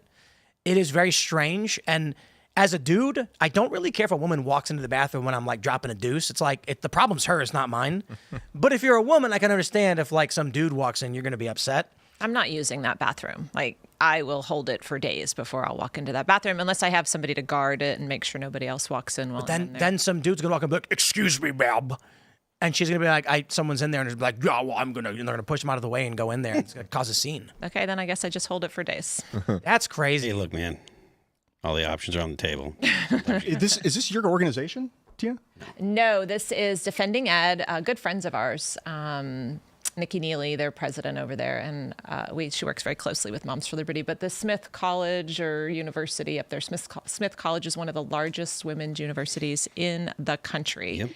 And this lawsuit is justified because the people at the school, the faculty at the school, have lost their minds, truly. They're violating their admissions policy. They're violating their equal opportunity employment policies by trying to walk this line of sex and gender ideology, conflating them, basically. I mean, you can't follow Title IX. You can't follow Title IX and your admissions policy to say that you're not going to discriminate against sex and then say you're going to follow gender identity. And so they just got a mess on their hands. And this lawsuit goes after all of those prongs. I do see some benefit to all of this in that it shows how the Civil Rights Act it makes no sense on paper. The issue with most law is that we interpret it as to what makes sense. So, for example, with the Civil Rights Act, they were like, okay, no more racial discrimination, segregation. It makes no sense, right? Why have a white bathroom and a black bathroom, right? Okay, let's get rid of that. Now it's just you got a bathroom, okay? Men's room and women's room, and everyone agreed. Now the gender activists are going, whoa. The same law that got rid of racial segregation should get rid of sexual discrimination as well, meaning no more men's and women's room. You just have bathrooms. You can't discriminate on the basis of sex. So courts have ruled that you can discriminate so long as you offer up an alternative to that group. That way, it's not real discrimination because everyone has access to the same thing, which this is what we saw in the UC system in California. Makes no sense because that literally means you can have a white bathroom and a black bathroom because both groups are getting a bathroom. So now the gender activists are arguing that the Civil Rights Act is hypocritical because it should completely get rid of sex segregated spaces. They need to specify then it's not just about things you can't change about yourself. Sexuality and race are completely different things. Immutable differences. You can't change your skin color, but you can change if you're a man or a woman in your brain. It's not equal at all. Well, the argument that they've made is the prerequisite for a protected civil right or protected group is immutability, except in the instance of religion, I suppose. However, the argument falls down to how do you determine race then? Because there's going to be some dude who's, looks as white as they come and he's going to be 1/8 or a quarter black or something. And then people are going to say, you don't qualify, but he's going to on paper. And then who gets to decide whether someone looks enough like the race? So I think ultimately what's exposed by this is it's actually not the law. It's the spirit and the intent of what the law was supposed to be. And the Civil Rights Act was specifically about ending racial segregation. So they did. But now, I'll use an example. Use a different example. When New York City banned public drinking, there was a quote from a councilman who said something like, "Let it be said, this law will never be construed to stop a man from having a beer while he's on lunch, at work." They were concerned about public drunkenness. Where are we now? Okay, if you're sitting on your porch in New York and you drink a beer, they will give you a ticket. That was never what was intended to happen. What happens is a generation or two goes by, they read what the law says, and they say, the law says what it says, we're going to do it. And now, gender activists have been arguing that under the same law, you can't segregate based on sex because it violates the law the same way racial segregation was violated. I would say that's all been done on purpose and intentional. And I don't want to take you through a long history lesson here that you probably already know, but you can go back to the Dear Colleague letter from the Obama administration and where they started changing Title IX then. And they purposely used statewide organizations, especially with school districts and such, to make sure that gender identity was placed in state civil rights codes, in school district policies. And I was part of that debate when I was running for school board in 2015 because our school district was adding gender identity to our non-discrimination policy. It was happening all across the country during these same couple of years. And I remember the school board because I went back just a couple of years ago and went and rewatched it and replayed it because we had a specific school board member who said, "I'm voting for this tonight because I just want to make sure our LGBTQ community is safe. This is not about bathrooms," because we had hundreds of pastors and speakers that were saying, "This is going to lead to boys and girls bathrooms and locker rooms. This is horrible." And they laughed at him and made fun of him. And the school board member said, just like the drinking story you just said, "This has nothing to do with locker rooms or bathrooms. I would never vote for this if I thought a boy would be in a girl's bathroom." And here we are just a few years later, and it's all about boys and girls' bathrooms. Yep. The idea that you can limit the government once you empower the government, that you can limit where they're going to apply whatever power they have, that just doesn't work. You have to think through it. You have to see it through the end, and people don't do that. It's unfortunate. Are you seeing schools getting crazier now after Trump second term, or are they trying to get better? Are you watching the news? They are pushing I've seen back pockets of it, but yeah. He writes an executive order that says no more boys and girls sports, and there's whole states pushing. Maine, the whole states are pushing back and saying, giving the middle finger and fighting it. Why aren't women refusing to compete? Mostly, and in our case, it's K-12 girls, and some are. You've seen over the last few weeks, they're stepping off the podium, but where are the parents? You watch your daughter get up at 5 a.m. every morning and work her tail off year after year after year, and she wants to compete. As a mom, I'm not going to tell my daughter she can't compete. I would. With all due respect, my child is new. You're a 4-month-old. Right, 4-month-old. So I don't have that same experience. But I genuinely believe that part of the problem is that women support it. They may not literally support it in their minds, but they will speak out in support of it. And they will push deep, they will push down. So I'll put it this way. They may be thinking in their mind, this is so dumb, why is it allowed? And then they'll come out and say, this is so beautiful and amazing. And that perpetuates it. If, like with most issues, if every parent just said, my daughter will not compete, it would be over in 10 minutes.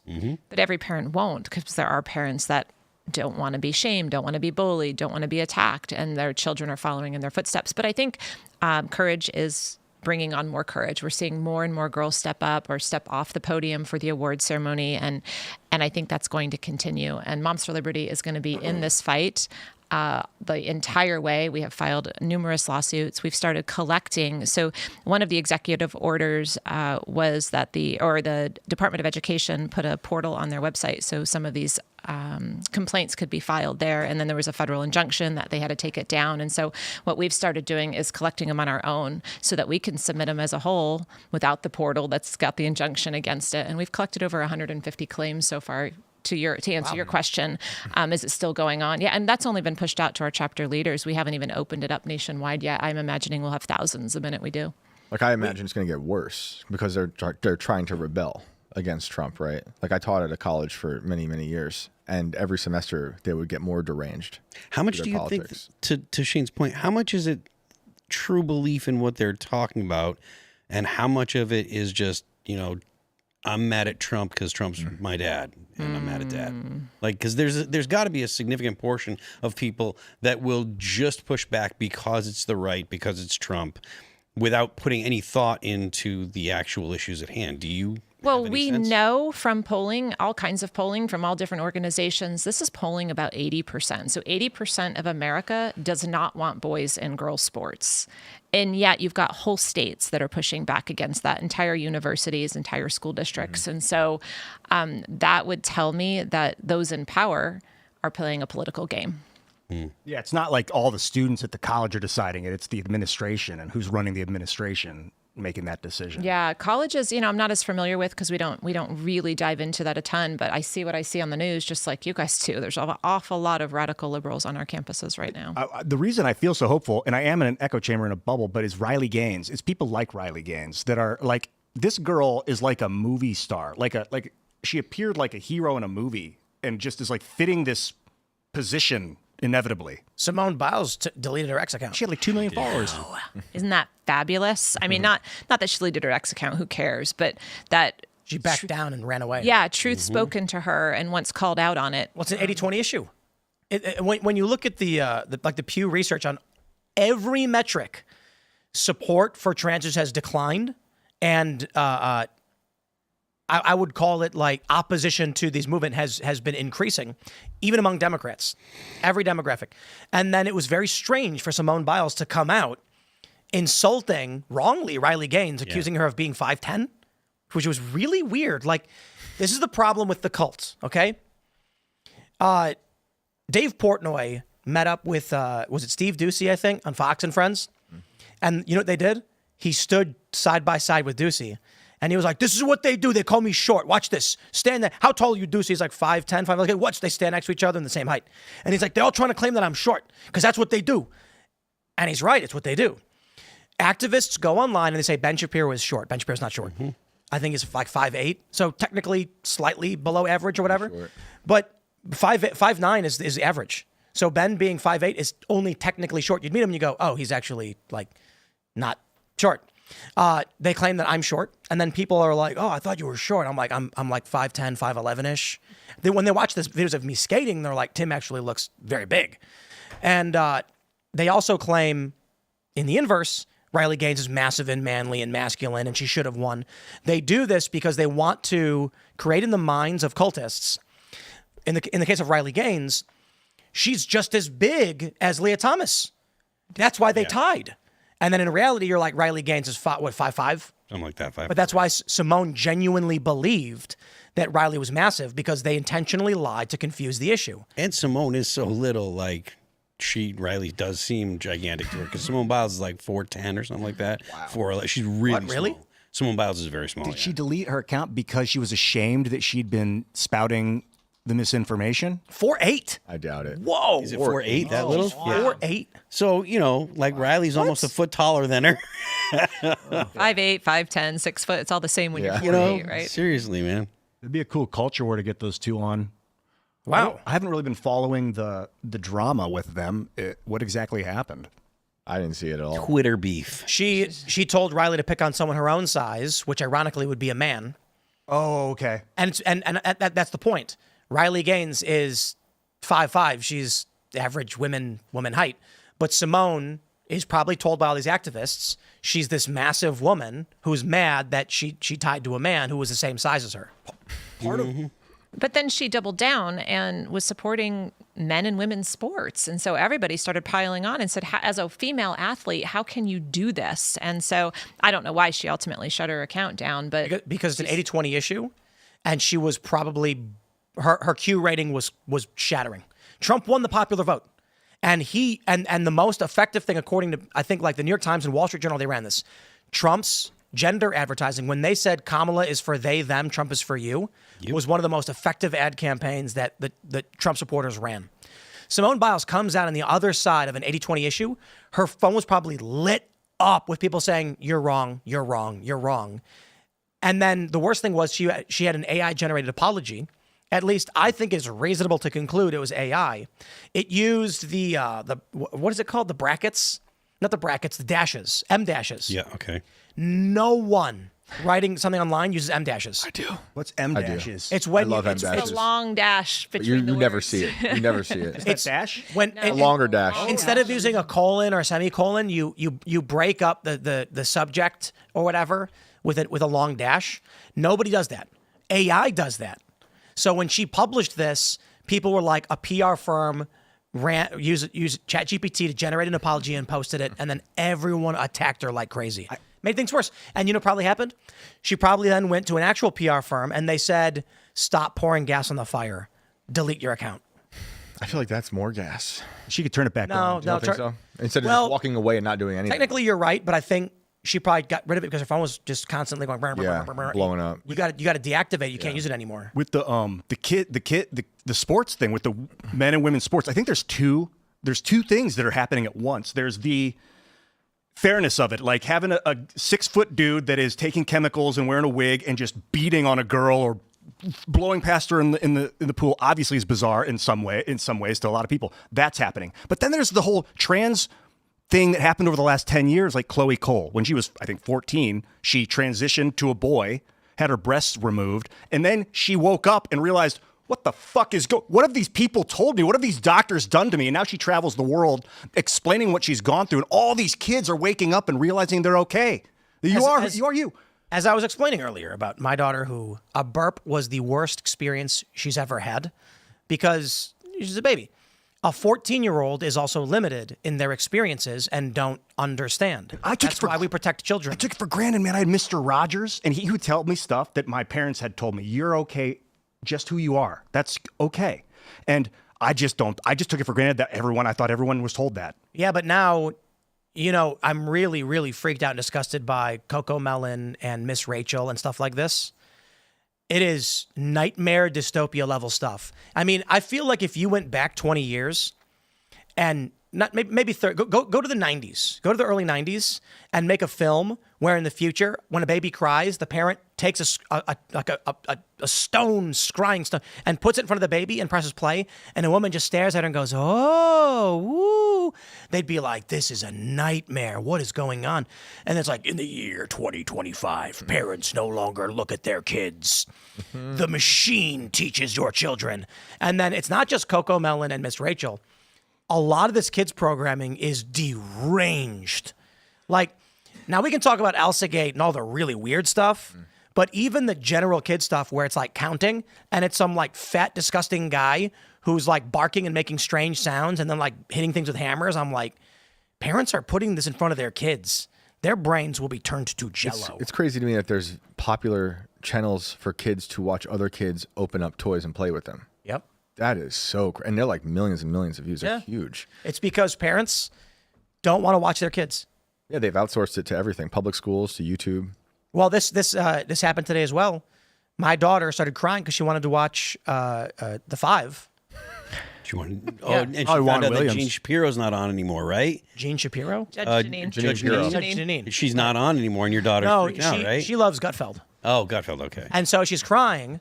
And then, my wife is like, what's wrong? And she burps her. And then when she holds her down, she looks straight up at the TV and then stops crying. And my wife's like, absolutely not. Yeah, that happened to me when I was 4 with the Atari. I remember my cats died and I was crying and I came in, I sat down and played Atari and immediately stopped crying. I was like, I'm not sad. And I remember as a 4-year-old thinking, if I'm ever sad, I can play video games and it'll go away. This is a true story, by the way.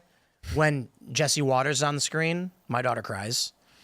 It's not just Jesse, it's everybody. When Greg is on, she stops and she just stares. I was going to just indiscriminately Greg Gutfeld. insult I think we're hearing Jesse, who you like and don't Jesse. like through your daughter. I think Jesse Waters is fantastic, and I think the cast of the 5 is all fantastic, except for Tarlov. She is the absolute worst. She goes on the 5 and she's like, did you see, and her mouth shakes side, like, what is up, Jessica? What is up with the, I hope you're listening. Have you noticed liberals, when they talk, their mouth goes like this? The Destiny, like talking like this, jaw. and their mouth swings left and right when they're talking. I'm like, why is their jaw doing that? Adderall?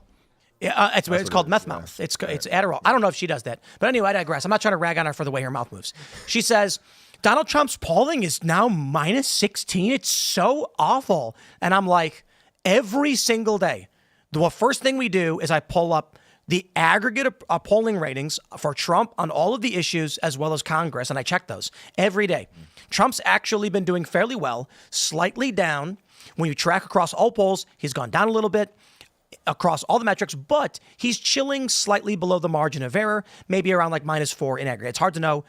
She goes on TV and just says this, and I'm like, where's Jesse or anyone else to tell her she's wrong? To be like, that is incorrect. You've cherry-picked a random poll, which we call static.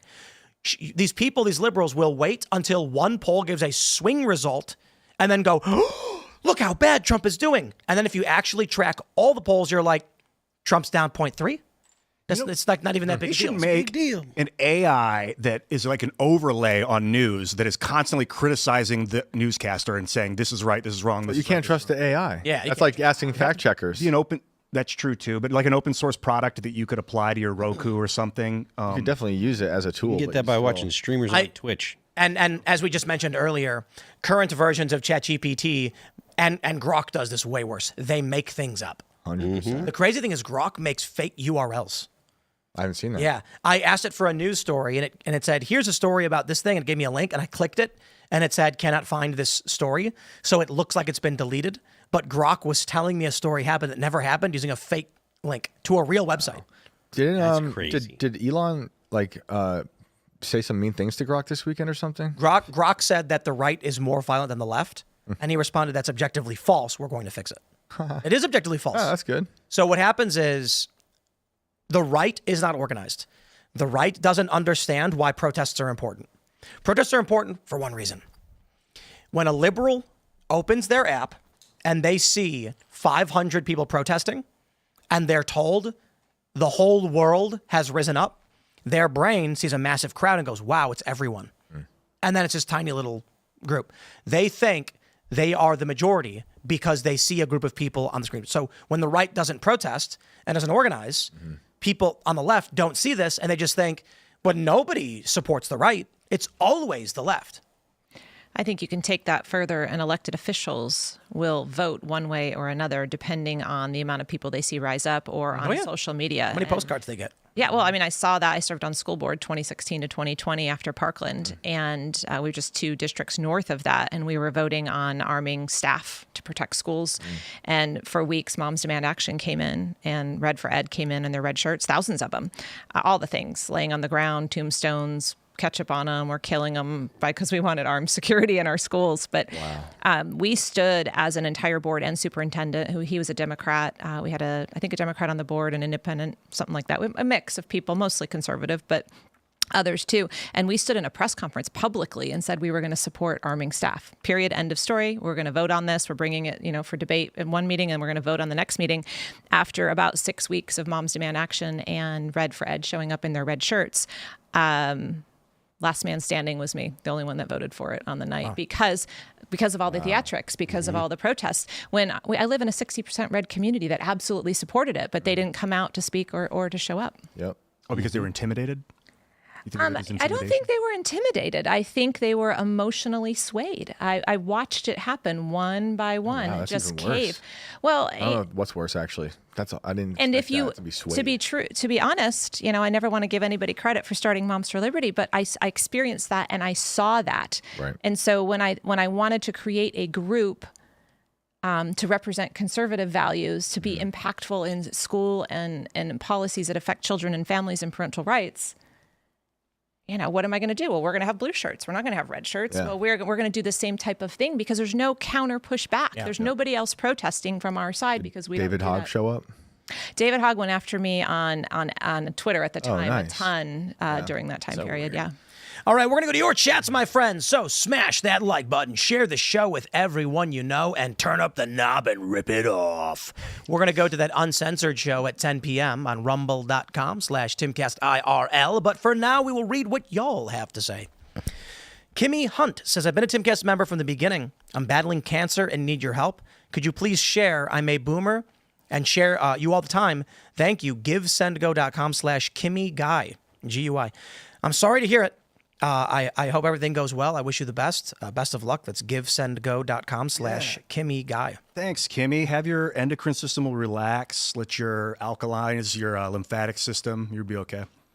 Sailor Motoko says Dave Smith's career only casualty in the U.S.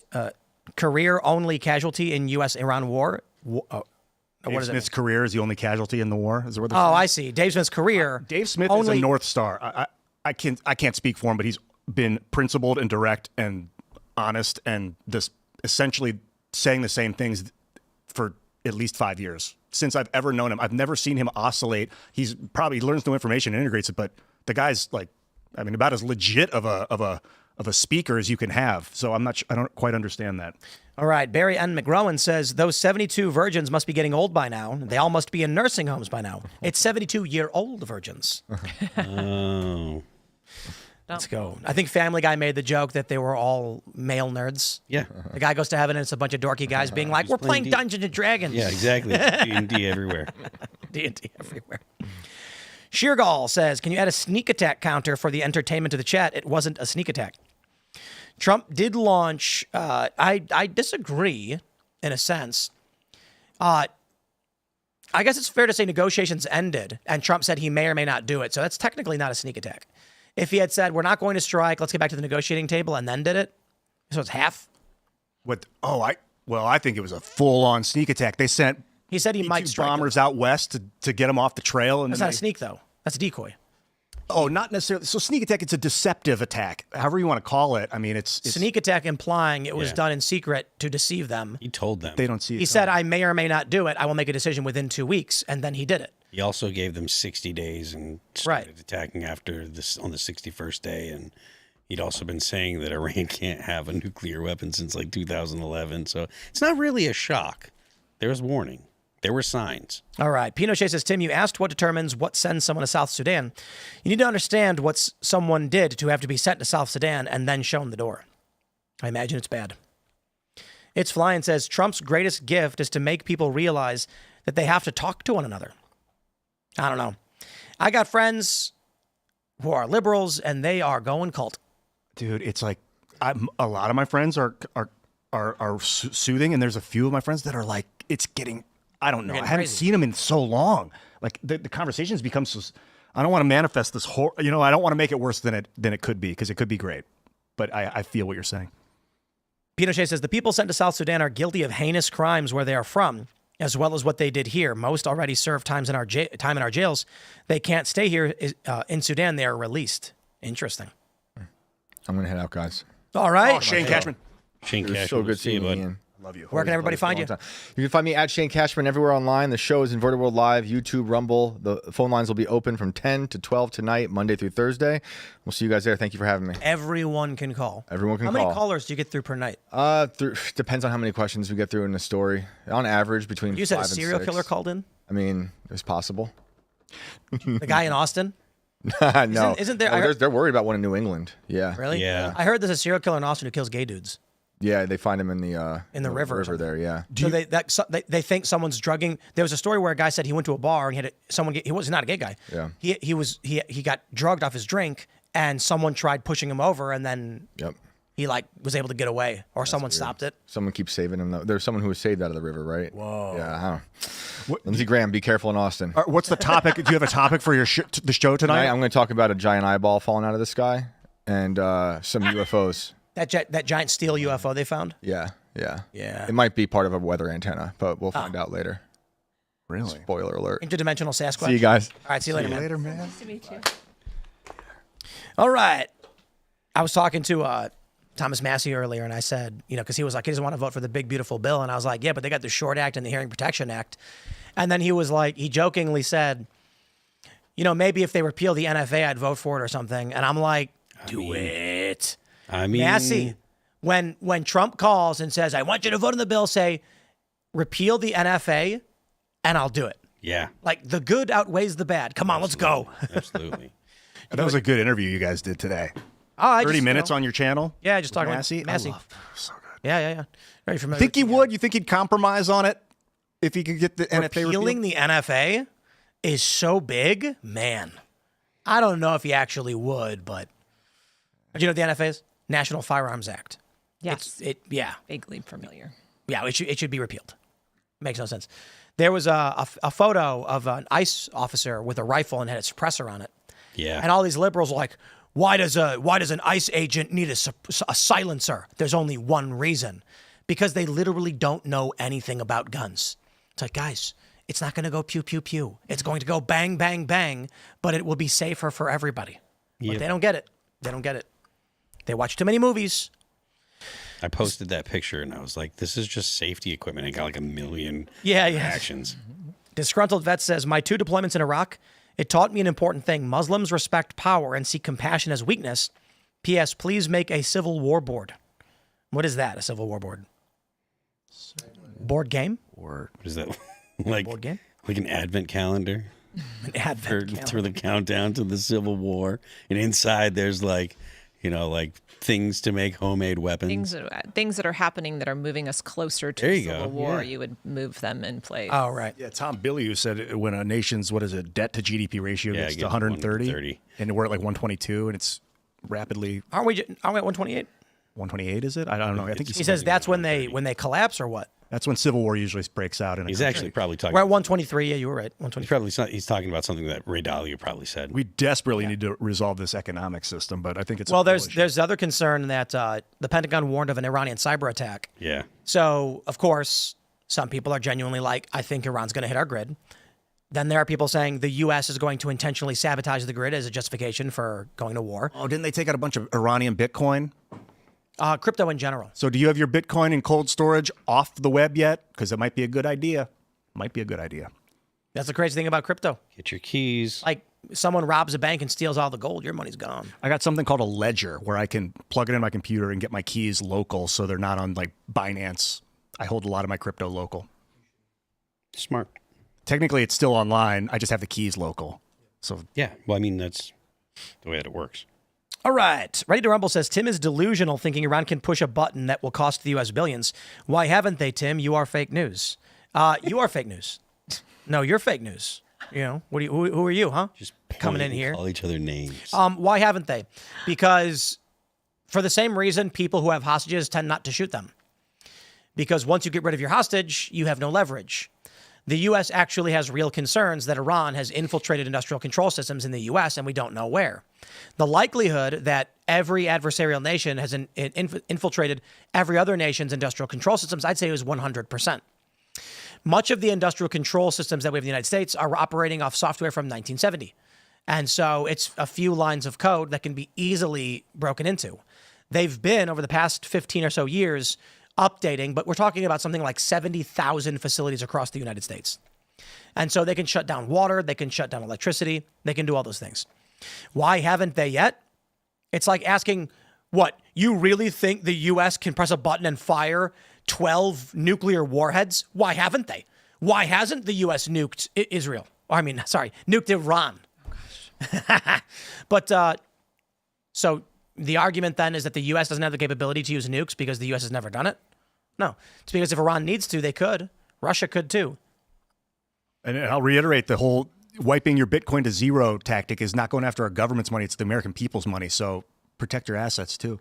Alex W. says, Alex Jones, Luke Rutkowski, the Hodge twins, Candace Owens, Nick Fuentes, Elijah Schaefer, MTG, Dave Smith, Tucker, Bannon, and others owe Trump a huge apology. Agreed. I as well. I have no issue with being wrong. In fact, I beg, I hope, and I pray that I was completely wrong about everything. Because we all have trauma from the Iraq and Afghanistan wars. So when we see the escalation of conflict with Iran, and we see the statements of people like Bolton and other neocons who have been calling for regime change, and then Trump truths out, regime change? Maybe. We're all kind of like, holy crap, is it happening? If this ceasefire sticks and the war ends, then Trump will have hit a grand slam, and I have no problem saying I was wrong, and thank God I was. Yeah, just the ability, just because people are predicting, hey, this is what I think is going to happen, doesn't mean that that's what you want to happen. And a lot of people behave as if it is. It's like, oh, you said this. It's like, well, I was wrong, and everybody's better for it, you know. So Templar Brethren says, Teddy Roosevelt, speak softly but carry a big stick. You will go far. Seems close to what Trump has been doing recently. Indeed. I think Trump's intention with the we're going to think about it and then bombing them very much is a Trump has no problem pressing the button. If it were Biden as president, Iran would have been like, screw yourself. They have no fear. Yeah. Not only do they think he wouldn't do it, but he'd be incapable of organizing and leading if that was the case. Not Trump.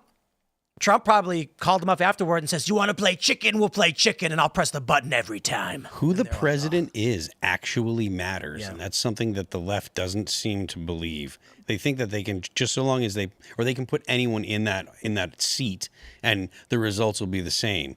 But that's just patently false. That is not true at all. Also, the Secretary of Defense, like Lloyd Austin, was like 80 or something, and he like went on vacation and didn't tell anybody. He went AWOL. Medical leave. He went on medical leave and didn't tell anyone. There's that AWOL. He went AWOL. Yep. And this old guy went AWOL. That was our defense commander. So now we got a real warrior training with the troops in the morning, leading the department. So that's another. And it goes along with their entire ideology. If you think about it, everyone is the same. Yes, everyone exactly. is equal. There is no real strong leader. There's no one smarter than anyone else. So why does it matter who's president or the Secretary of Defense if we're all the same? I wouldn't be surprised if Trump got on the phone with Iran right after the bombing and said, the next one's a nuke, and then just hung up.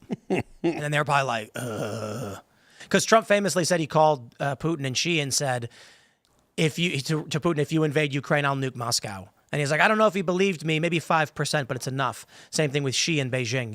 You move into Taiwan, I will nuke Beijing. They say They're like, what? they talk about back channel communication, which I imagine means there's a whole other level of comms happening right now between nations that is not appearing on the news. Well, yeah, there's like a lot of times you'll talk to, like, so one country won't talk to another, like the U.S. and Iran. Maybe they don't have a specific direct connection, but they'll both talk to Qatar. So the U.S. will tell people. That's what happened. Yeah, exactly. So like the U.S. talked to Qatar, and Iran talked to Qatar, and there's like, okay, and then Iran fired missiles at Qatar. Yeah, they warned that they were about to do it. Yeah. They fired as a kind of. They actually warned they were about to do it, or was Trump just being cheeky? Oh, maybe they. Pretty sure that Because Trump said because of the advanced notice, he might have just been saying your missiles are shite. You know what I mean? I was under the impression that they actually did notify the Qataris, but well, then they're a bunch of losers because like Iran's like, oh no, you attacked us. We're going to fire 6 missiles that will be easily intercepted, and then we're done. War's over. the Iranians don't know that. The people inside of Iran, like, right? They think they retaliated. Exactly. So to them, they'll just be like, well, this is what happened. And then they're going to come out in the news and say we successfully dealt this amount of damage. Absolutely. Yeah. Those damn Jews, and we fought off the Americans, and there were some casualties, but nothing that the Iranian regime, the great Satan and the little Satan. Don't worry, the righteous Iranian regime will persevere. Jordan Sturdivant says all the pundits attacking MAGA who disagreed with the Iran strikes are actively damaging the movement. Many view this as a violation of America First and attacking them for it's a losing strategy. I agree. Really? Well, Trump went after Massey hard. Yeah. And Massey was saying he's doing that for the other reps, not necessarily for him, because he's tried primarying him before. But Massey's massively popular. He wants to make an example out of Thomas Massey that if anyone else steps out of line, that they're going to get the Massey treatment. I think, though, him I still haven't seen evidence that there was an imminent threat from Iran for him to launch a strike without going to Congress first, and that's Massey's big deal. Didn't you see Trump yelled, "They're coming right for us"? Oh, he said that? Yeah. Okay, then I guess we're And then he pressed okay. the button, and the ships went. Right, okay. You're coming right for us. I love South Park. Yeah, that's a good one. We're not legally allowed to kill animals anymore unless they're an imminent threat. So now we have to yell, "It's coming right for us" before we shoot it. It worked. Yeah. America 76 says, "I'd bet money that this was all agreed to prior to the nuclear site strikes. Site strikes for regimes staying in power. It's why Iran appeared to be frozen out by Russia, Pakistan, etc." Possibly. The idea being that Trump went to Iran and said, "We're going to bomb your sites, but we're not going to invade." And then Iran caved and said, "Okay." And then we blew them up, we left, and that was it. Yeah. It does kind of seem a little pre-planned. I mean, I'm not an expert in this area, but the 12 Days War, as it's called now, which never was a war, actually. It's just fascinating to watch it all unfold. Maybe the reason that the U.S. did the strikes is because Iran, in the negotiations, said, "Our people will never tolerate us dismantling our weapons." And then Trump said, "We'll blow them up. So we'll target these sites, we'll bomb them." I don't know if I believe it, considering they killed so many IRGC. Yeah, and also like the Iranian people don't really back the Iranian regime, so it's not like the Iranian people. I don't know that I believe that. I don't know that I really? believe it. Why? I mean, what's the source? American propaganda? The people of this country hate their government? Yeah, well, you can show videos of leftists protesting and tell people in North Korea Americans hate their government too. You know? Fair enough. Like when, we had that debate on Friday and the woman who was debating said that people in Iran largely support Israel. And I was like, no, they don't. Yeah, She was like, they do. And I'm like, no one anywhere would support a foreign country bombing their nation. Yeah. Even if you don't like your government, you don't want your soldiers to be blown up. That's ridiculous. Only if you want to be liberated, like the French in World War II when the Americans came in, but they were being was gentle with the Nazis. infrastructures. Yeah, and the was Nazis. Americans weren't attacking the French. No, when they after D-Day, when they landed in France and started rolling through, and they were blowing up bridges and towns were getting blown up, but the French were still glad to see them. Because they were under occupation by a foreign government and they were being freed from So it's them. possible I don't that these think they people in Iran feel like they're under occupation from They this don't. theocracy. Well, some may. I don't think they were blowing up villages either. They weren't aiming for civilians, but they would definitely take out buildings if If Nazis there were in them. in there shooting at them, yeah, that's they would what blow up you do. people's hometowns and stuff. You got a Found Hope building full of- says, "Come on, man, I just bought Raytheon stocks." Sad face. Yeah, actually, the aftermarkets are not so good on some of these. Oil prices went down yeah. today, Right, like because- 7%. Because speculation. Yeah. So when Iran was threatening to close the Strait of Hormuz, people started speculating. So they were like, we're going to buy it up now before the price spikes. Then when Trump announces a ceasefire, everyone's like, sell. Ceasefire. If it holds. All right. Shaquille Oatmeal says, "Tim, huge thanks to you and your crew. My wife and I have been listening almost daily since 2020, shouting out our newborn son, Luca Riker Grande." Is that how you pronounce it? "And my amazing wife. Congratulations." Congrats, man. I think his name is pronounced Shaquille Oatmeal. Shaquille Oatmeal. Yeah.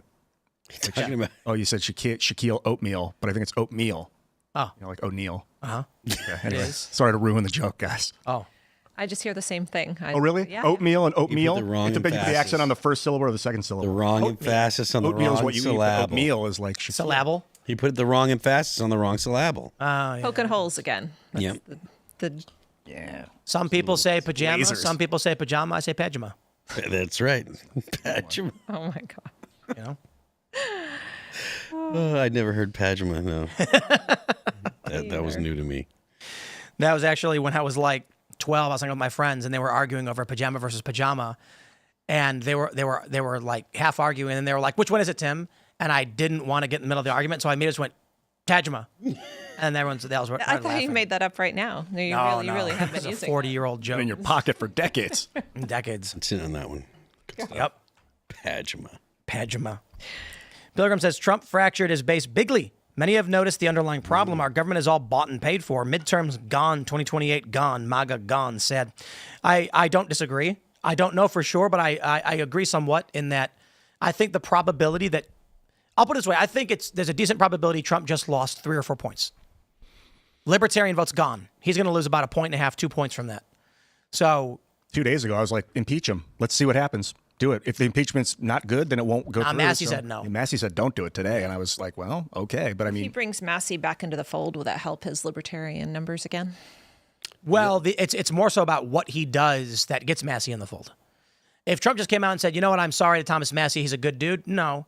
But if he came out and said, okay, we're going to negotiate with Massie. Massie, what do you want? And he says, repeal the NFA. And Trump said, we'll work on it. Then the libertarians are going to start spanking themselves. Woo! I'm still of the opinion that, especially considering the way this seems to be working out, the only thing that's going to derail Trump is going to be a bad economy.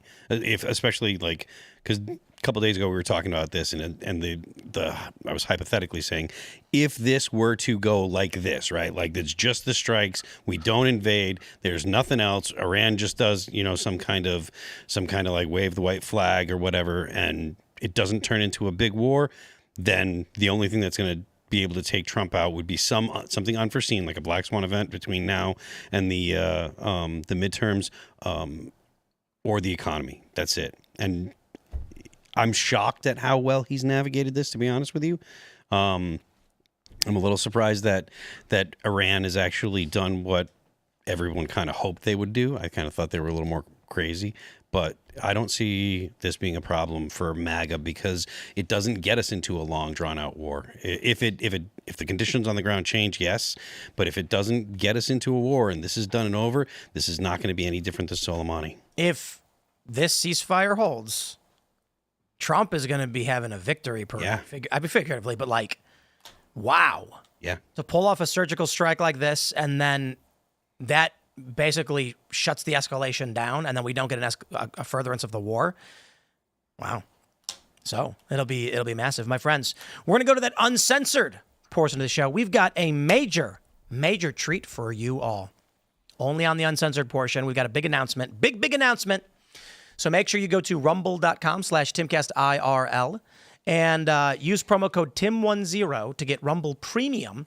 If you want to call in, join our Discord server at timcast.com. But again, we got a big announcement. Y'all are going to be very, very excited for this. Big news. Big.